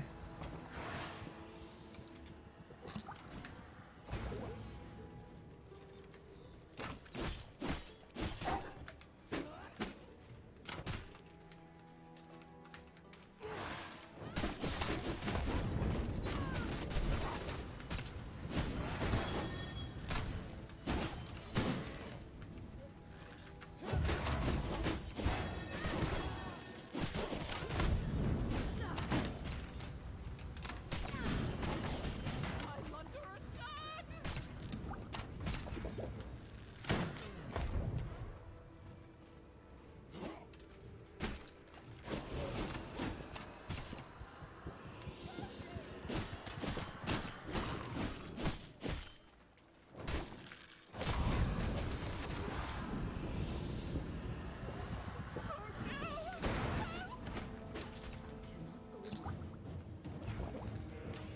Oh, Raven's dead? Holy crap.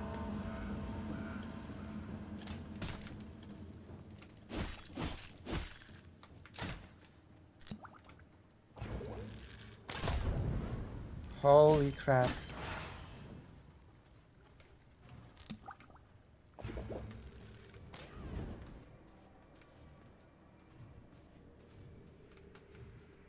That's not good.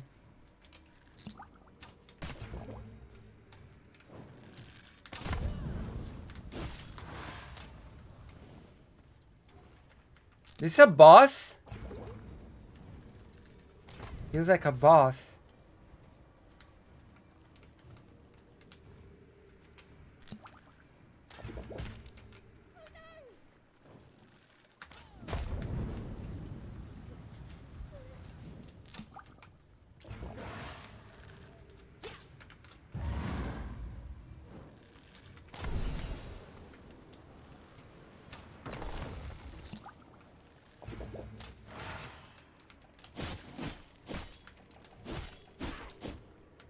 Okay, where's Raven? I must make room if I want to carry that. Wow. There is no space in my inventory. Why can't I revive? My bags are filled. There is no space in my inventory. What the hell is going on? I must make room if I Is want this to a carry bug? that. There is no space in my inventory. What the hell? I must make room if I want to carry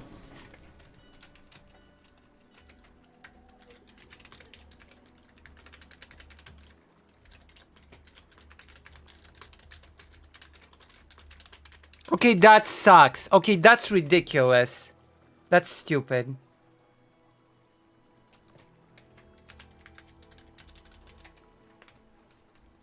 Hey, that's just stupid. Did you see that? That's just ridiculous. I kept reviving, but it didn't let me revive. Because it kept saying their inventory is full. Oh my god. That's... that is just bad design. I don't like this. I don't like this in my video games.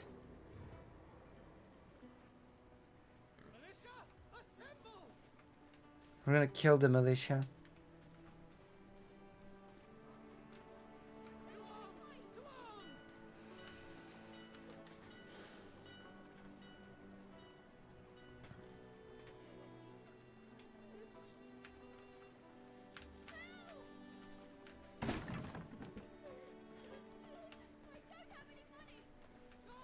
Liar.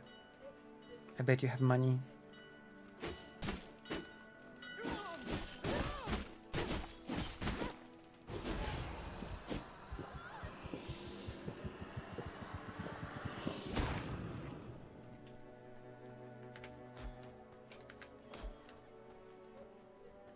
We turned them into paper. Mercy. Never.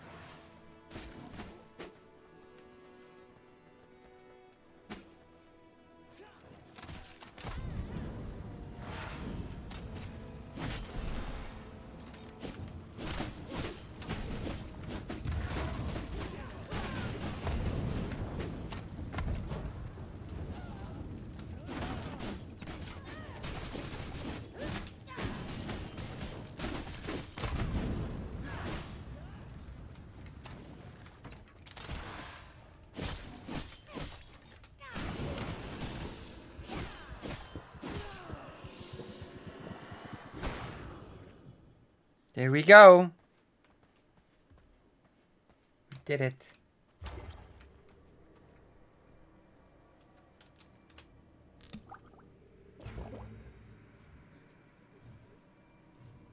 Let's take the horses.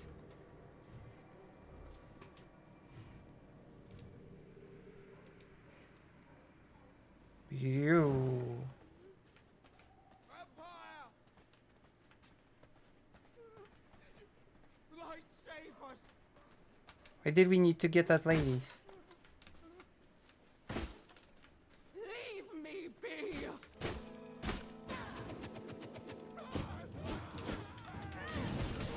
Come on, old girl. Is this a boss?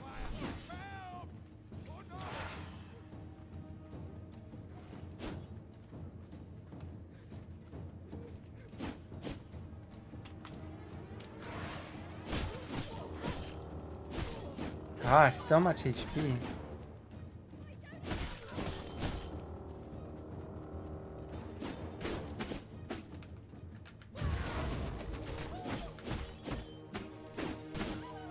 Oh my gosh. I feel so awful. So helpless.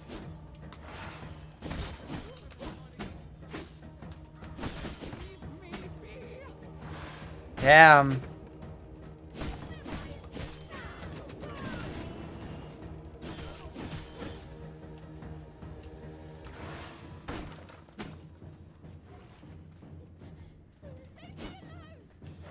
I'll never leave you alone again.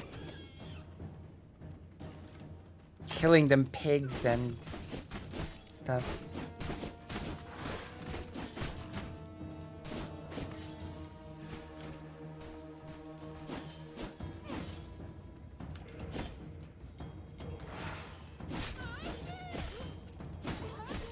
No mercy.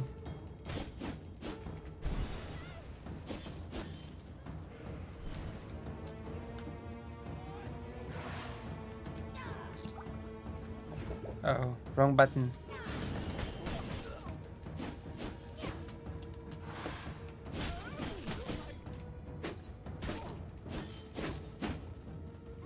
You almost got her.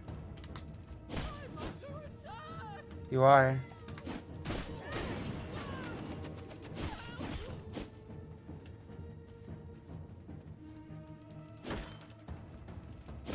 I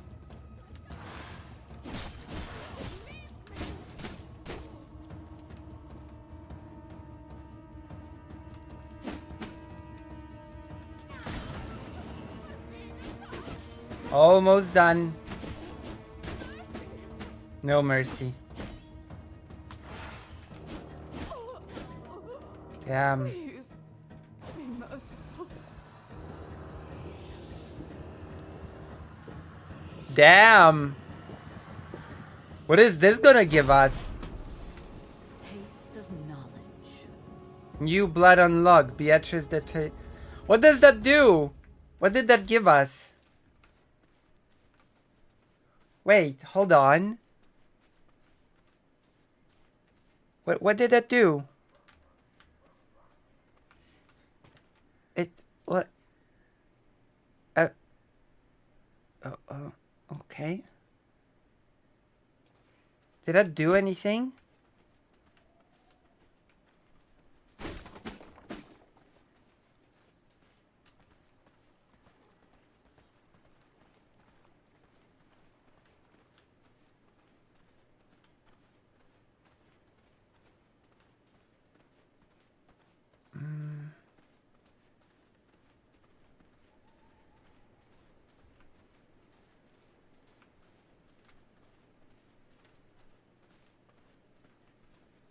Where are we going now?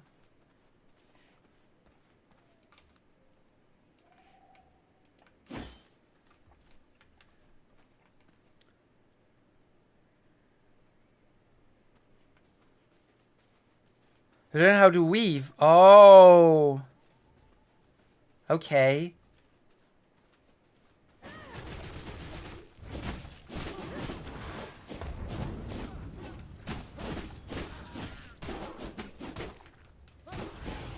Damn. There is no space in my inventory.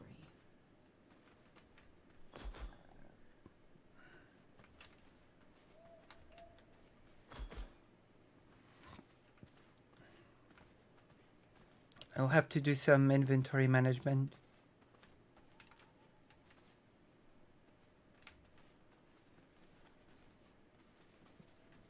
At some point.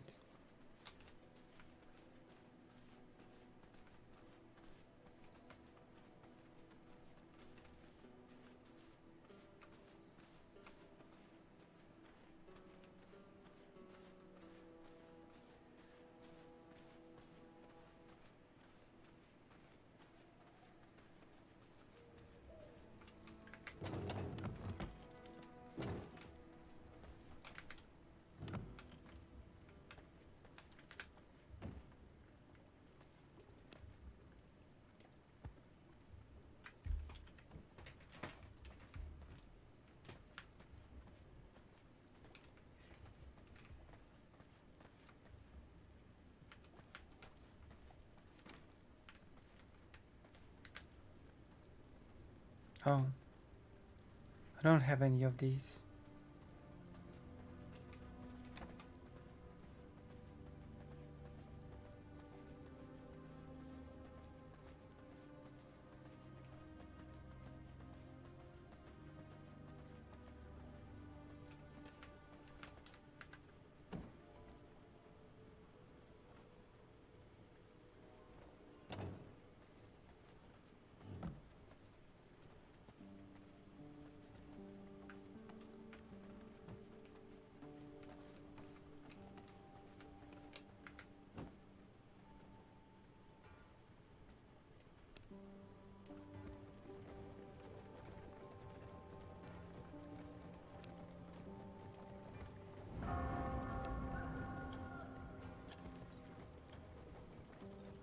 Okay. I'm learning.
And now we wait.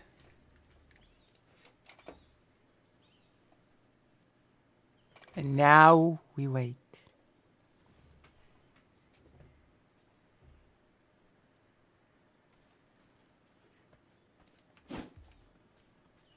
Where? Where are we going? Damn. What is this?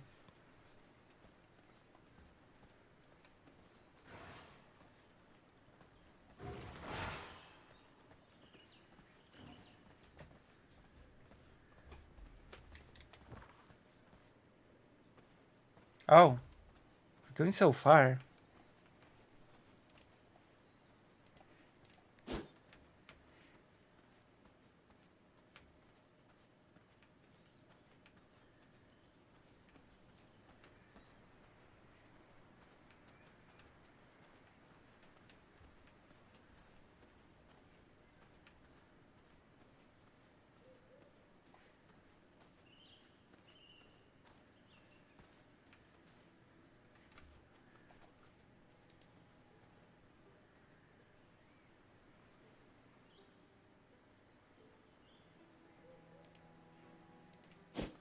Damn.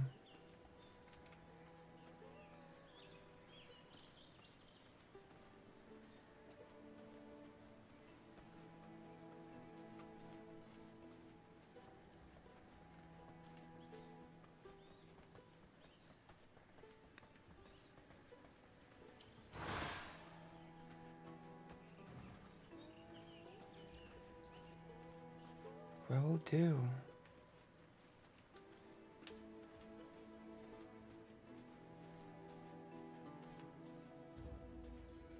Wait, hold on. What's with the... Where's my... There we go. One moment, please. Uh-oh. Wait. Oh my gosh. Wait, I'm getting cooked. Oh my god, the game froze. I'm about to die. I cannot go on. Oh my god. Excellent. Of course. Sorry.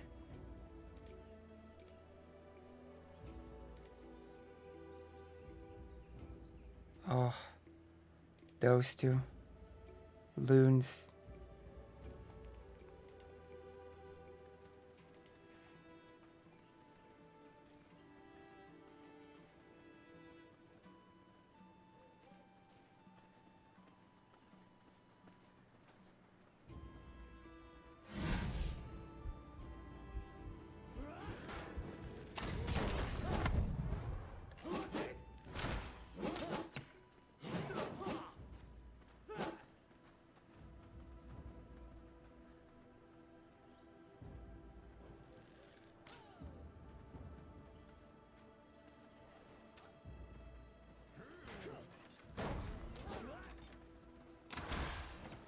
So many patrols. Oh my god. Well.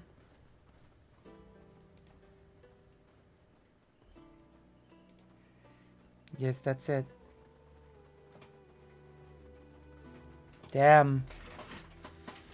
Whew. How long have we been playing the game?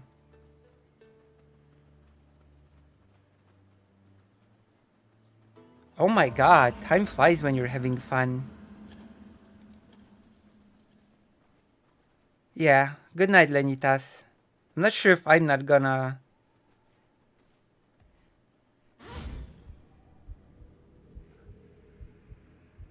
Oh, I'm being revived. I am being revived. Whoa, okay. Alright, let's go.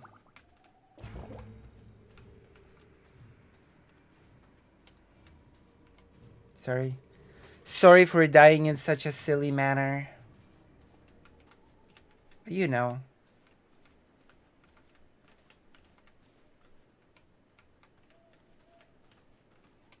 You know what happens. Oh. Oof.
Damn, I'm gonna get heating tomorrow. Have I told you that? I'm gonna get heating tomorrow. That's exciting, isn't it? It's an exciting development, no? I'm getting my heating tomorrow at 2 p.m. If that isn't exciting, I don't know what is.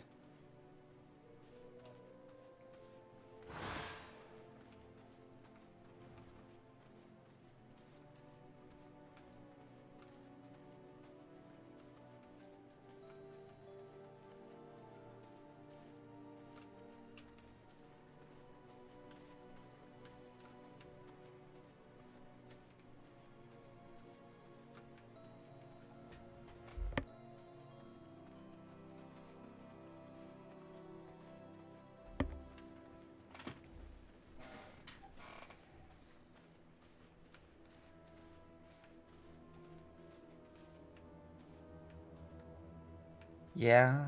I'm gonna be able to take a bath at the house. Yeah, really. I'll have warm water. Oh my god, warm water. Can you imagine having warm water at your own house? Warm water? For real? Damn. Damn. Warm water. I want to take a bath or something. Oh, I have to go to my mom to take a bath.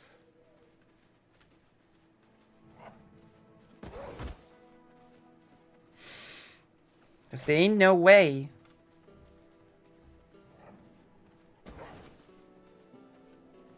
So if you want to celebrate with me getting heating in the house, donate or something. It's worth it. It's worth it to donate to Lucy Haze.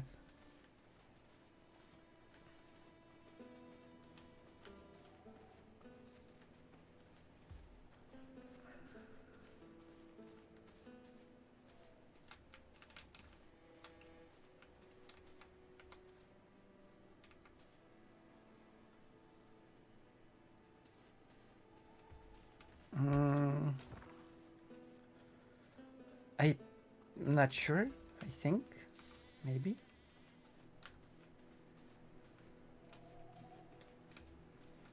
Yeah, it did. Yeah, it's here. If that's what I think it is, then yeah.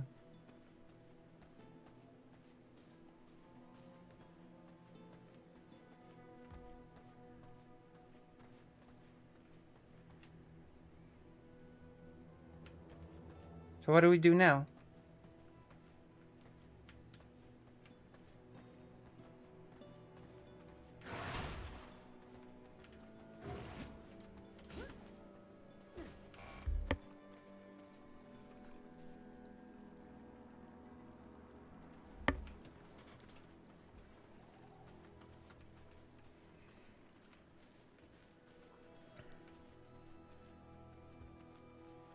How do you like the game? Do you like the game? Is the game nice?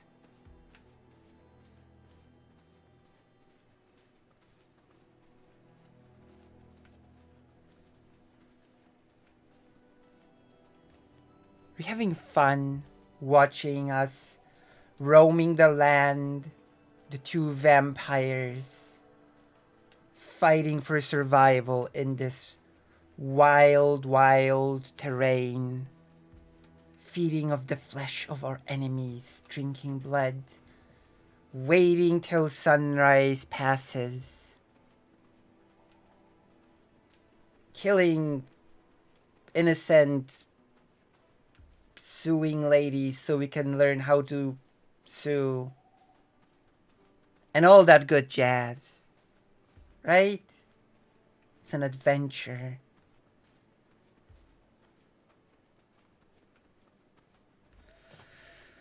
We have a castle as well, which is cool.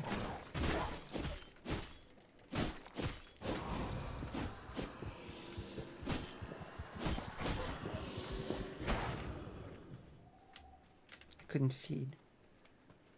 It's pretty. It's a pretty game. It's a pretty game. I'm not gonna deny that.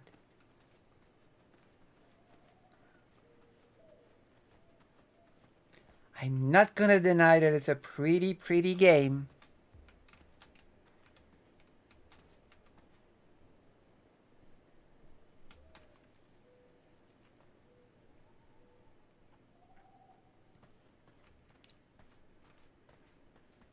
Oh, we eat peasants as well, yeah, true.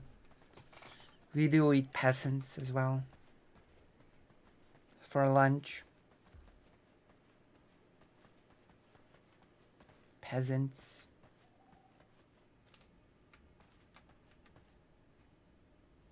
Is this the boss we have to kill? Maya, the Dark Servant? Oh, so this is hard, so we're gonna die, is what you're saying.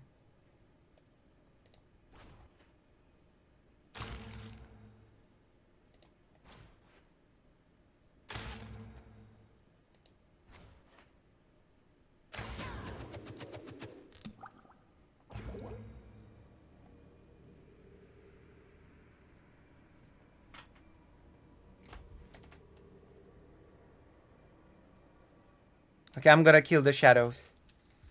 I take shadow duty. Let's go. Yeah, I want to do that.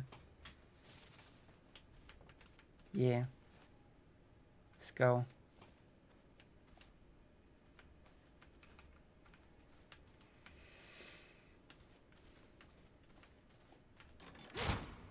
No one will hinder my research.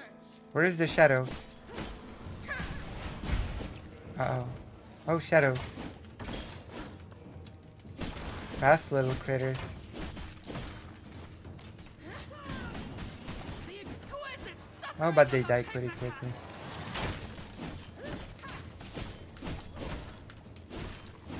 Hey, they die quickly. That's good.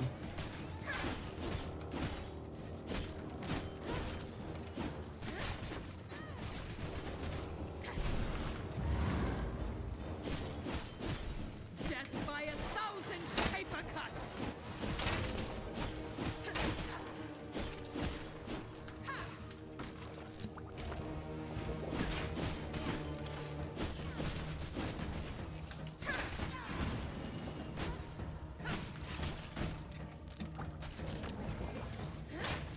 And the shadows are fast.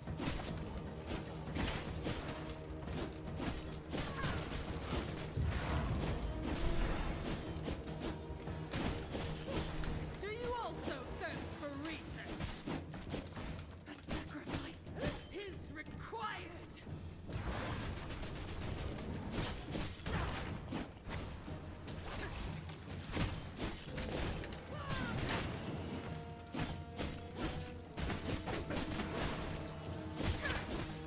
God damn, there's so many of these things. What? How did I even die? I did.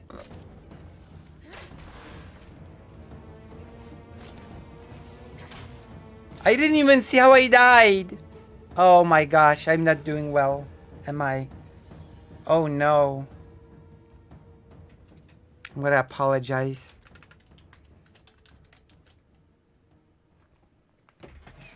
Oh my god. I suck at this game. Have I mentioned that I suck at this game real hard? You should donate to make me feel better. Or something. To, you know.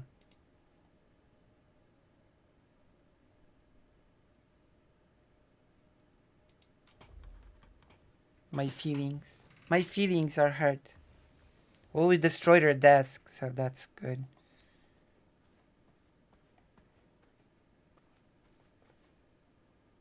We've destroyed her desk, so that's... Who dares to disturb me? Uh-oh. Uh-oh. I don't think I'm getting revived.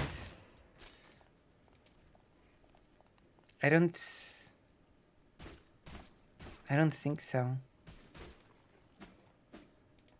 think I'm staying dead. I think death has claimed me.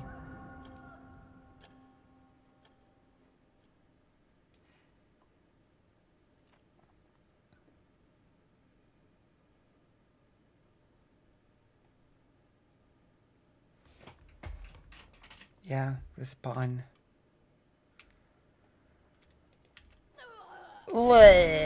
Oh no! I lost all my stuff. Hey, where do I think I'm going here. Damn. Alright, let's go. It's the day. I have to wait.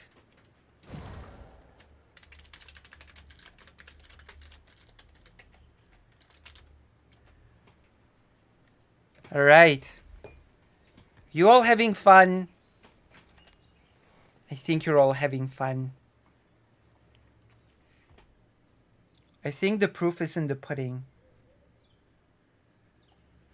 Okay, I'm gonna go around in shadows. Or try, at least.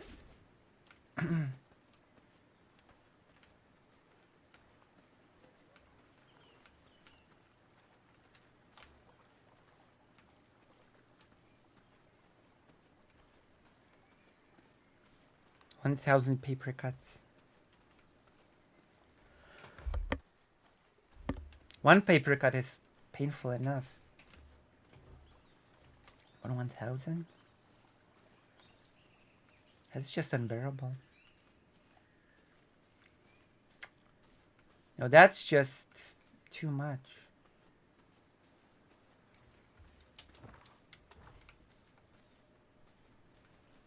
Overkill.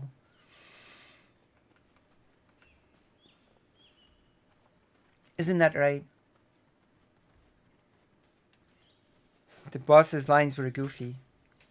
It's okay, it's a goofy fight. Even though we lost.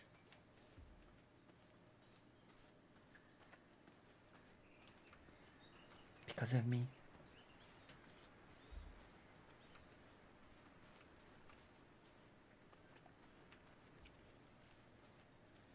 We need our friend next.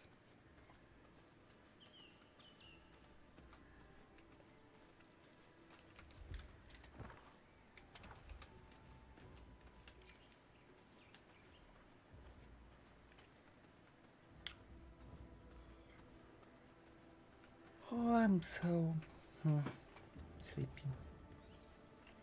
I'm so sleepy all of a sudden. I don't know.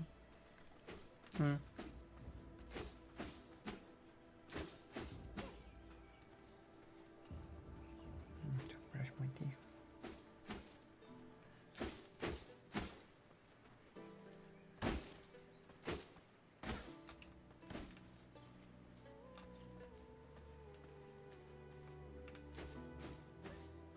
I have to take my stuff, huh?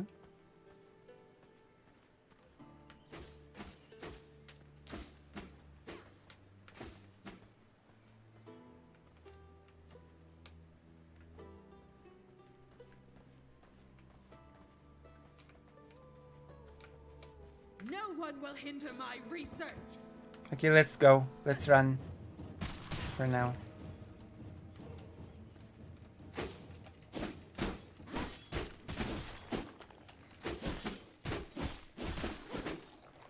Okay.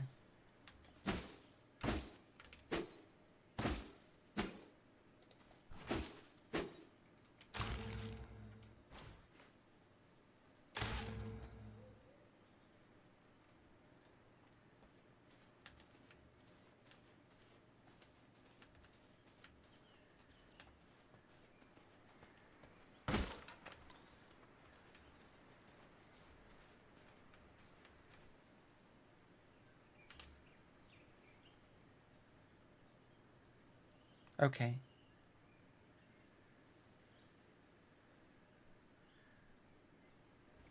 Yeah. Let's try again. Let's try again. Why not? What's the worst that can happen?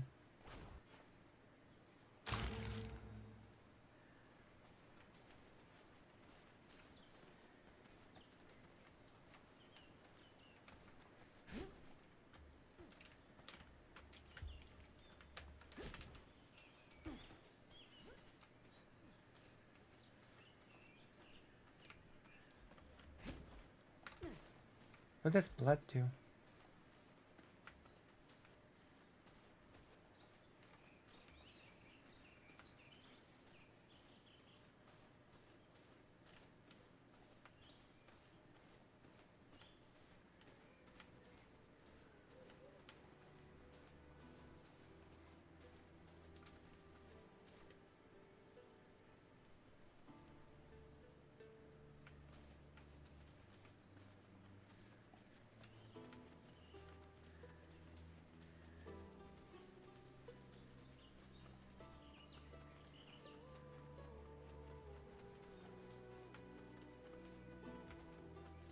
My blood is frail.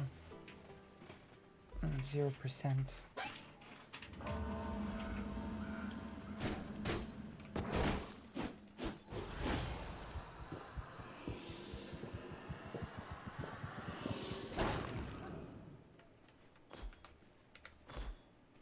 So that's what it does.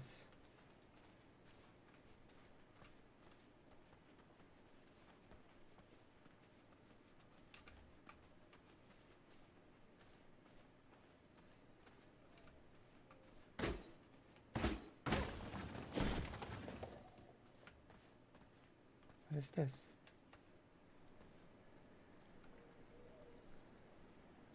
A new castle?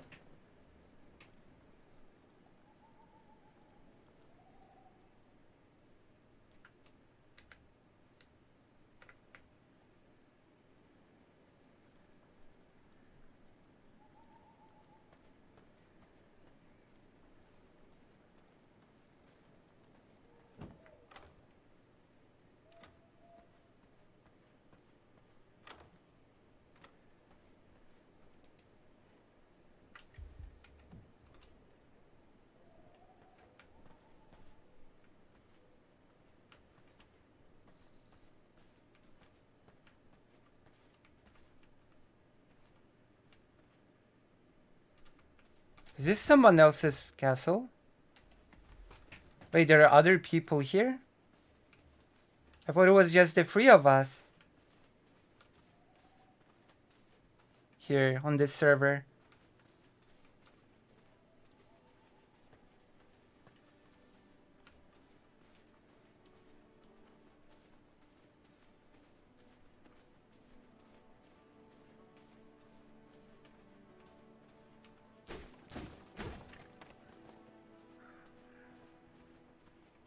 How strange.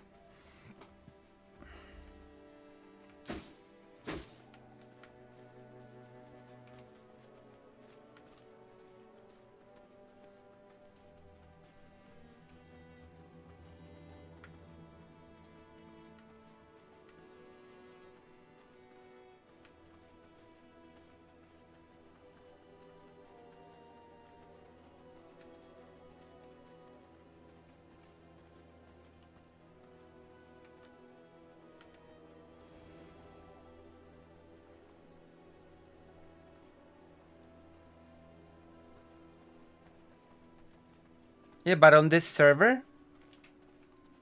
I thought our server was private or something.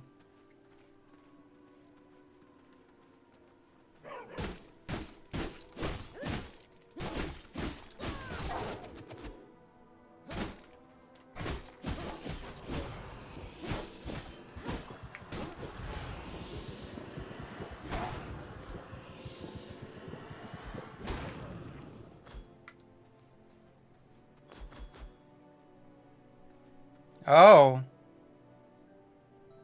Oh.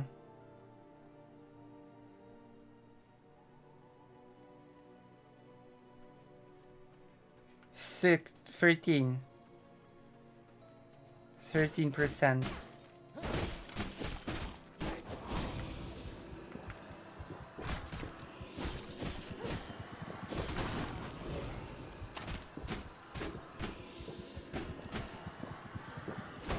Now I'm 12.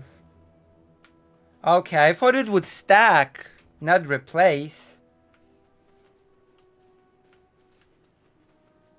Okay, now I'm 12. I'm worse than I was before.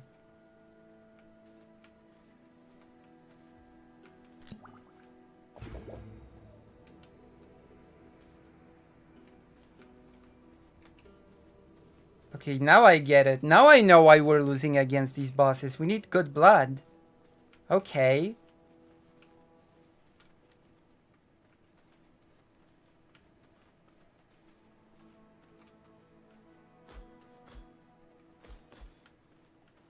Now I get it.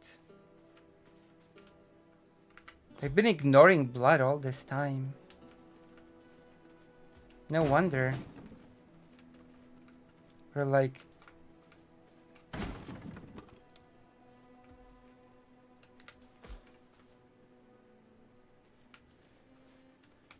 I didn't even know what it did.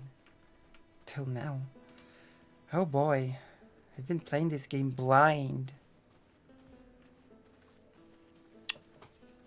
Like a bat. Which is fitting because vampires turn into bats.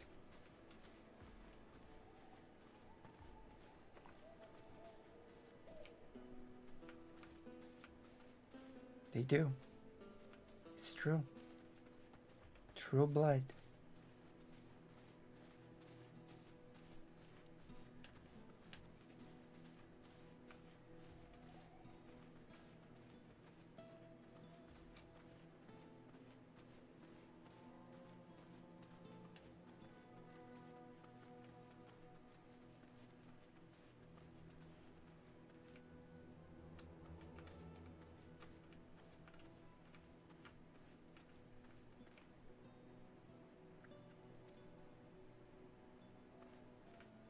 True. But still.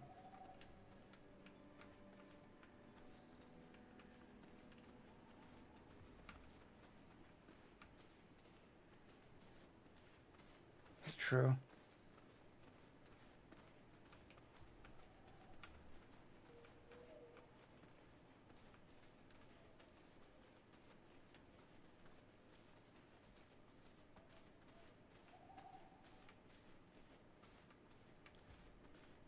Oh, that's a myth. Okay. I don't have a decent eyesight.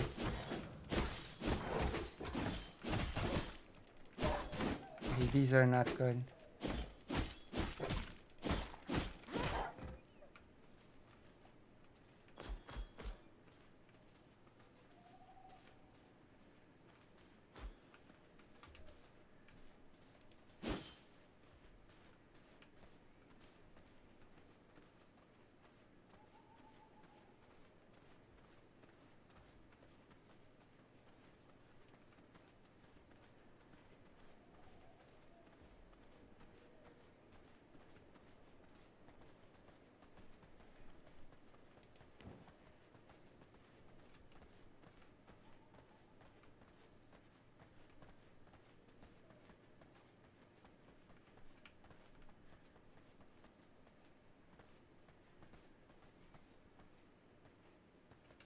Oh. Should equip a bag.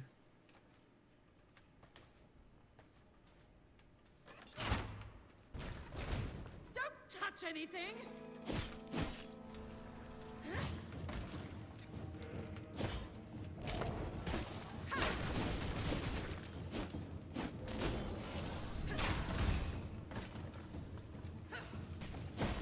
The exquisite suffering of a paper cut!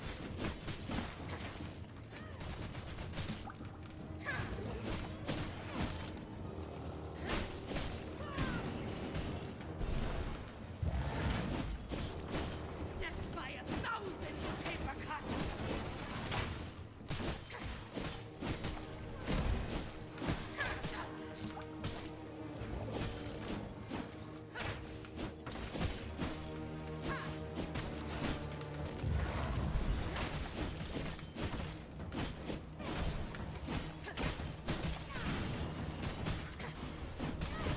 Here is some mandatory reading!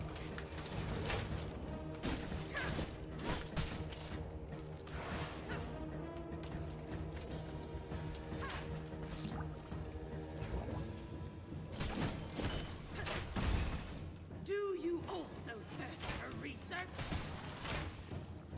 Yes. Why are we so fragile?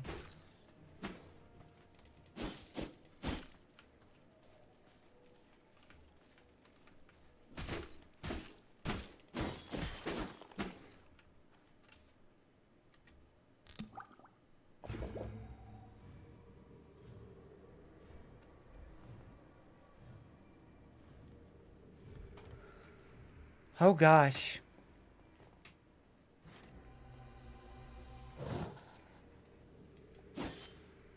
We need Nyx, yes. You should DM Nyx and say, come here. Is Nyx online? Nyx, come on, let's go. Log in to the game.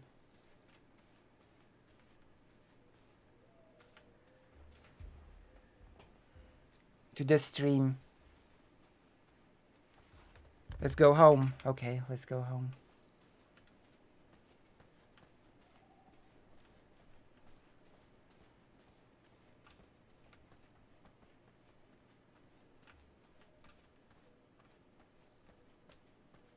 Where's the teleport?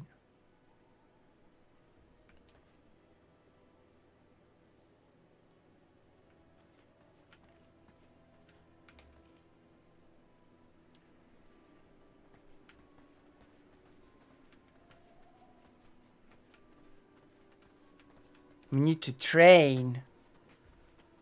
Or something.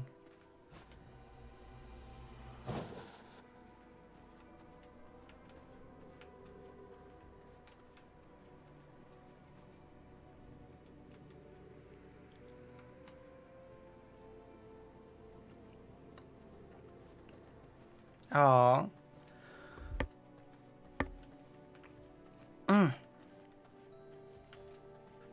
Damn.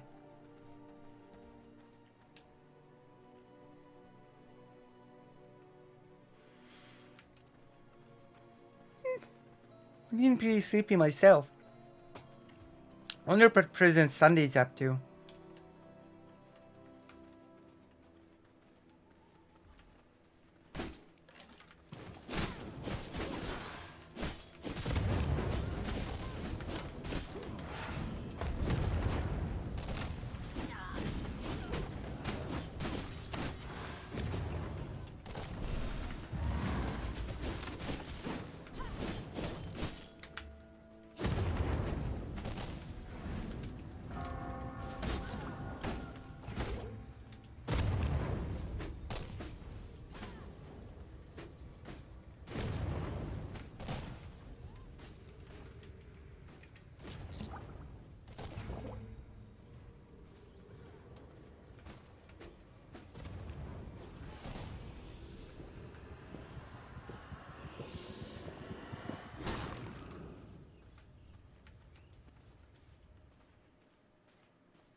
My bags are filled.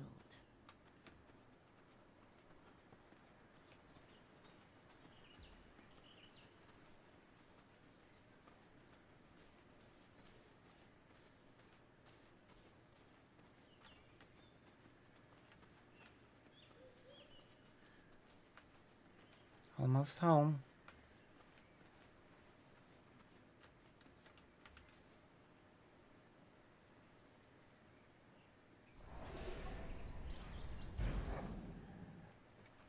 Wait.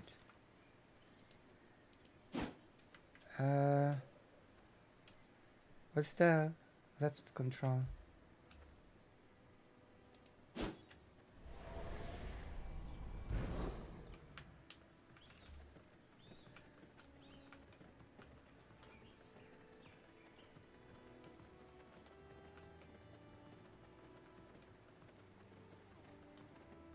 Liking that manga. Wolf Children. Wolf Children. Wolf Children.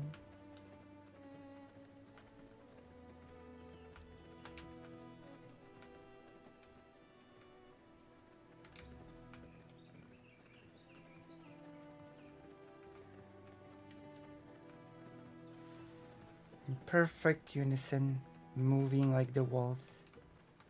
Which we are. We turned into wolves.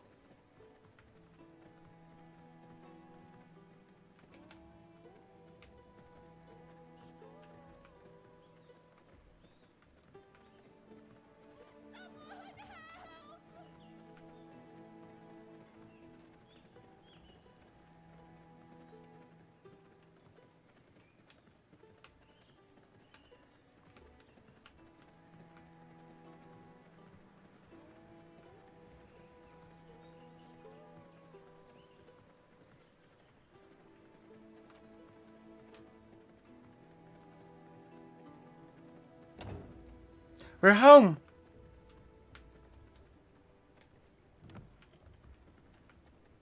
All right. Wolfie. So I think I'm gonna go to sleep now. You know what they say about sleepyheads? They say they sleep. And we've been on this stream for a long time. How long has this stream been? 4 hours, 19 minutes. So I'm gonna go to sleep.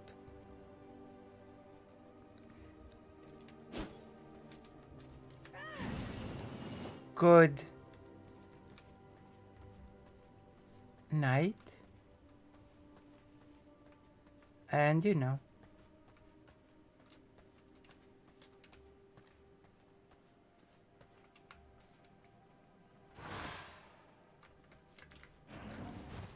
Love and solidarity. And we love our non-binary siblings, as always. If you want to do a last second donation, I will not stop you. I will not stop you from making a last minute donation.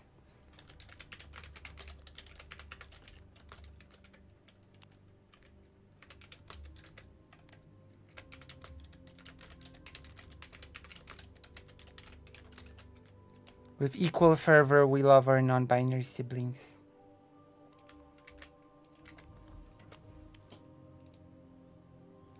So, good night. And we'll see you tomorrow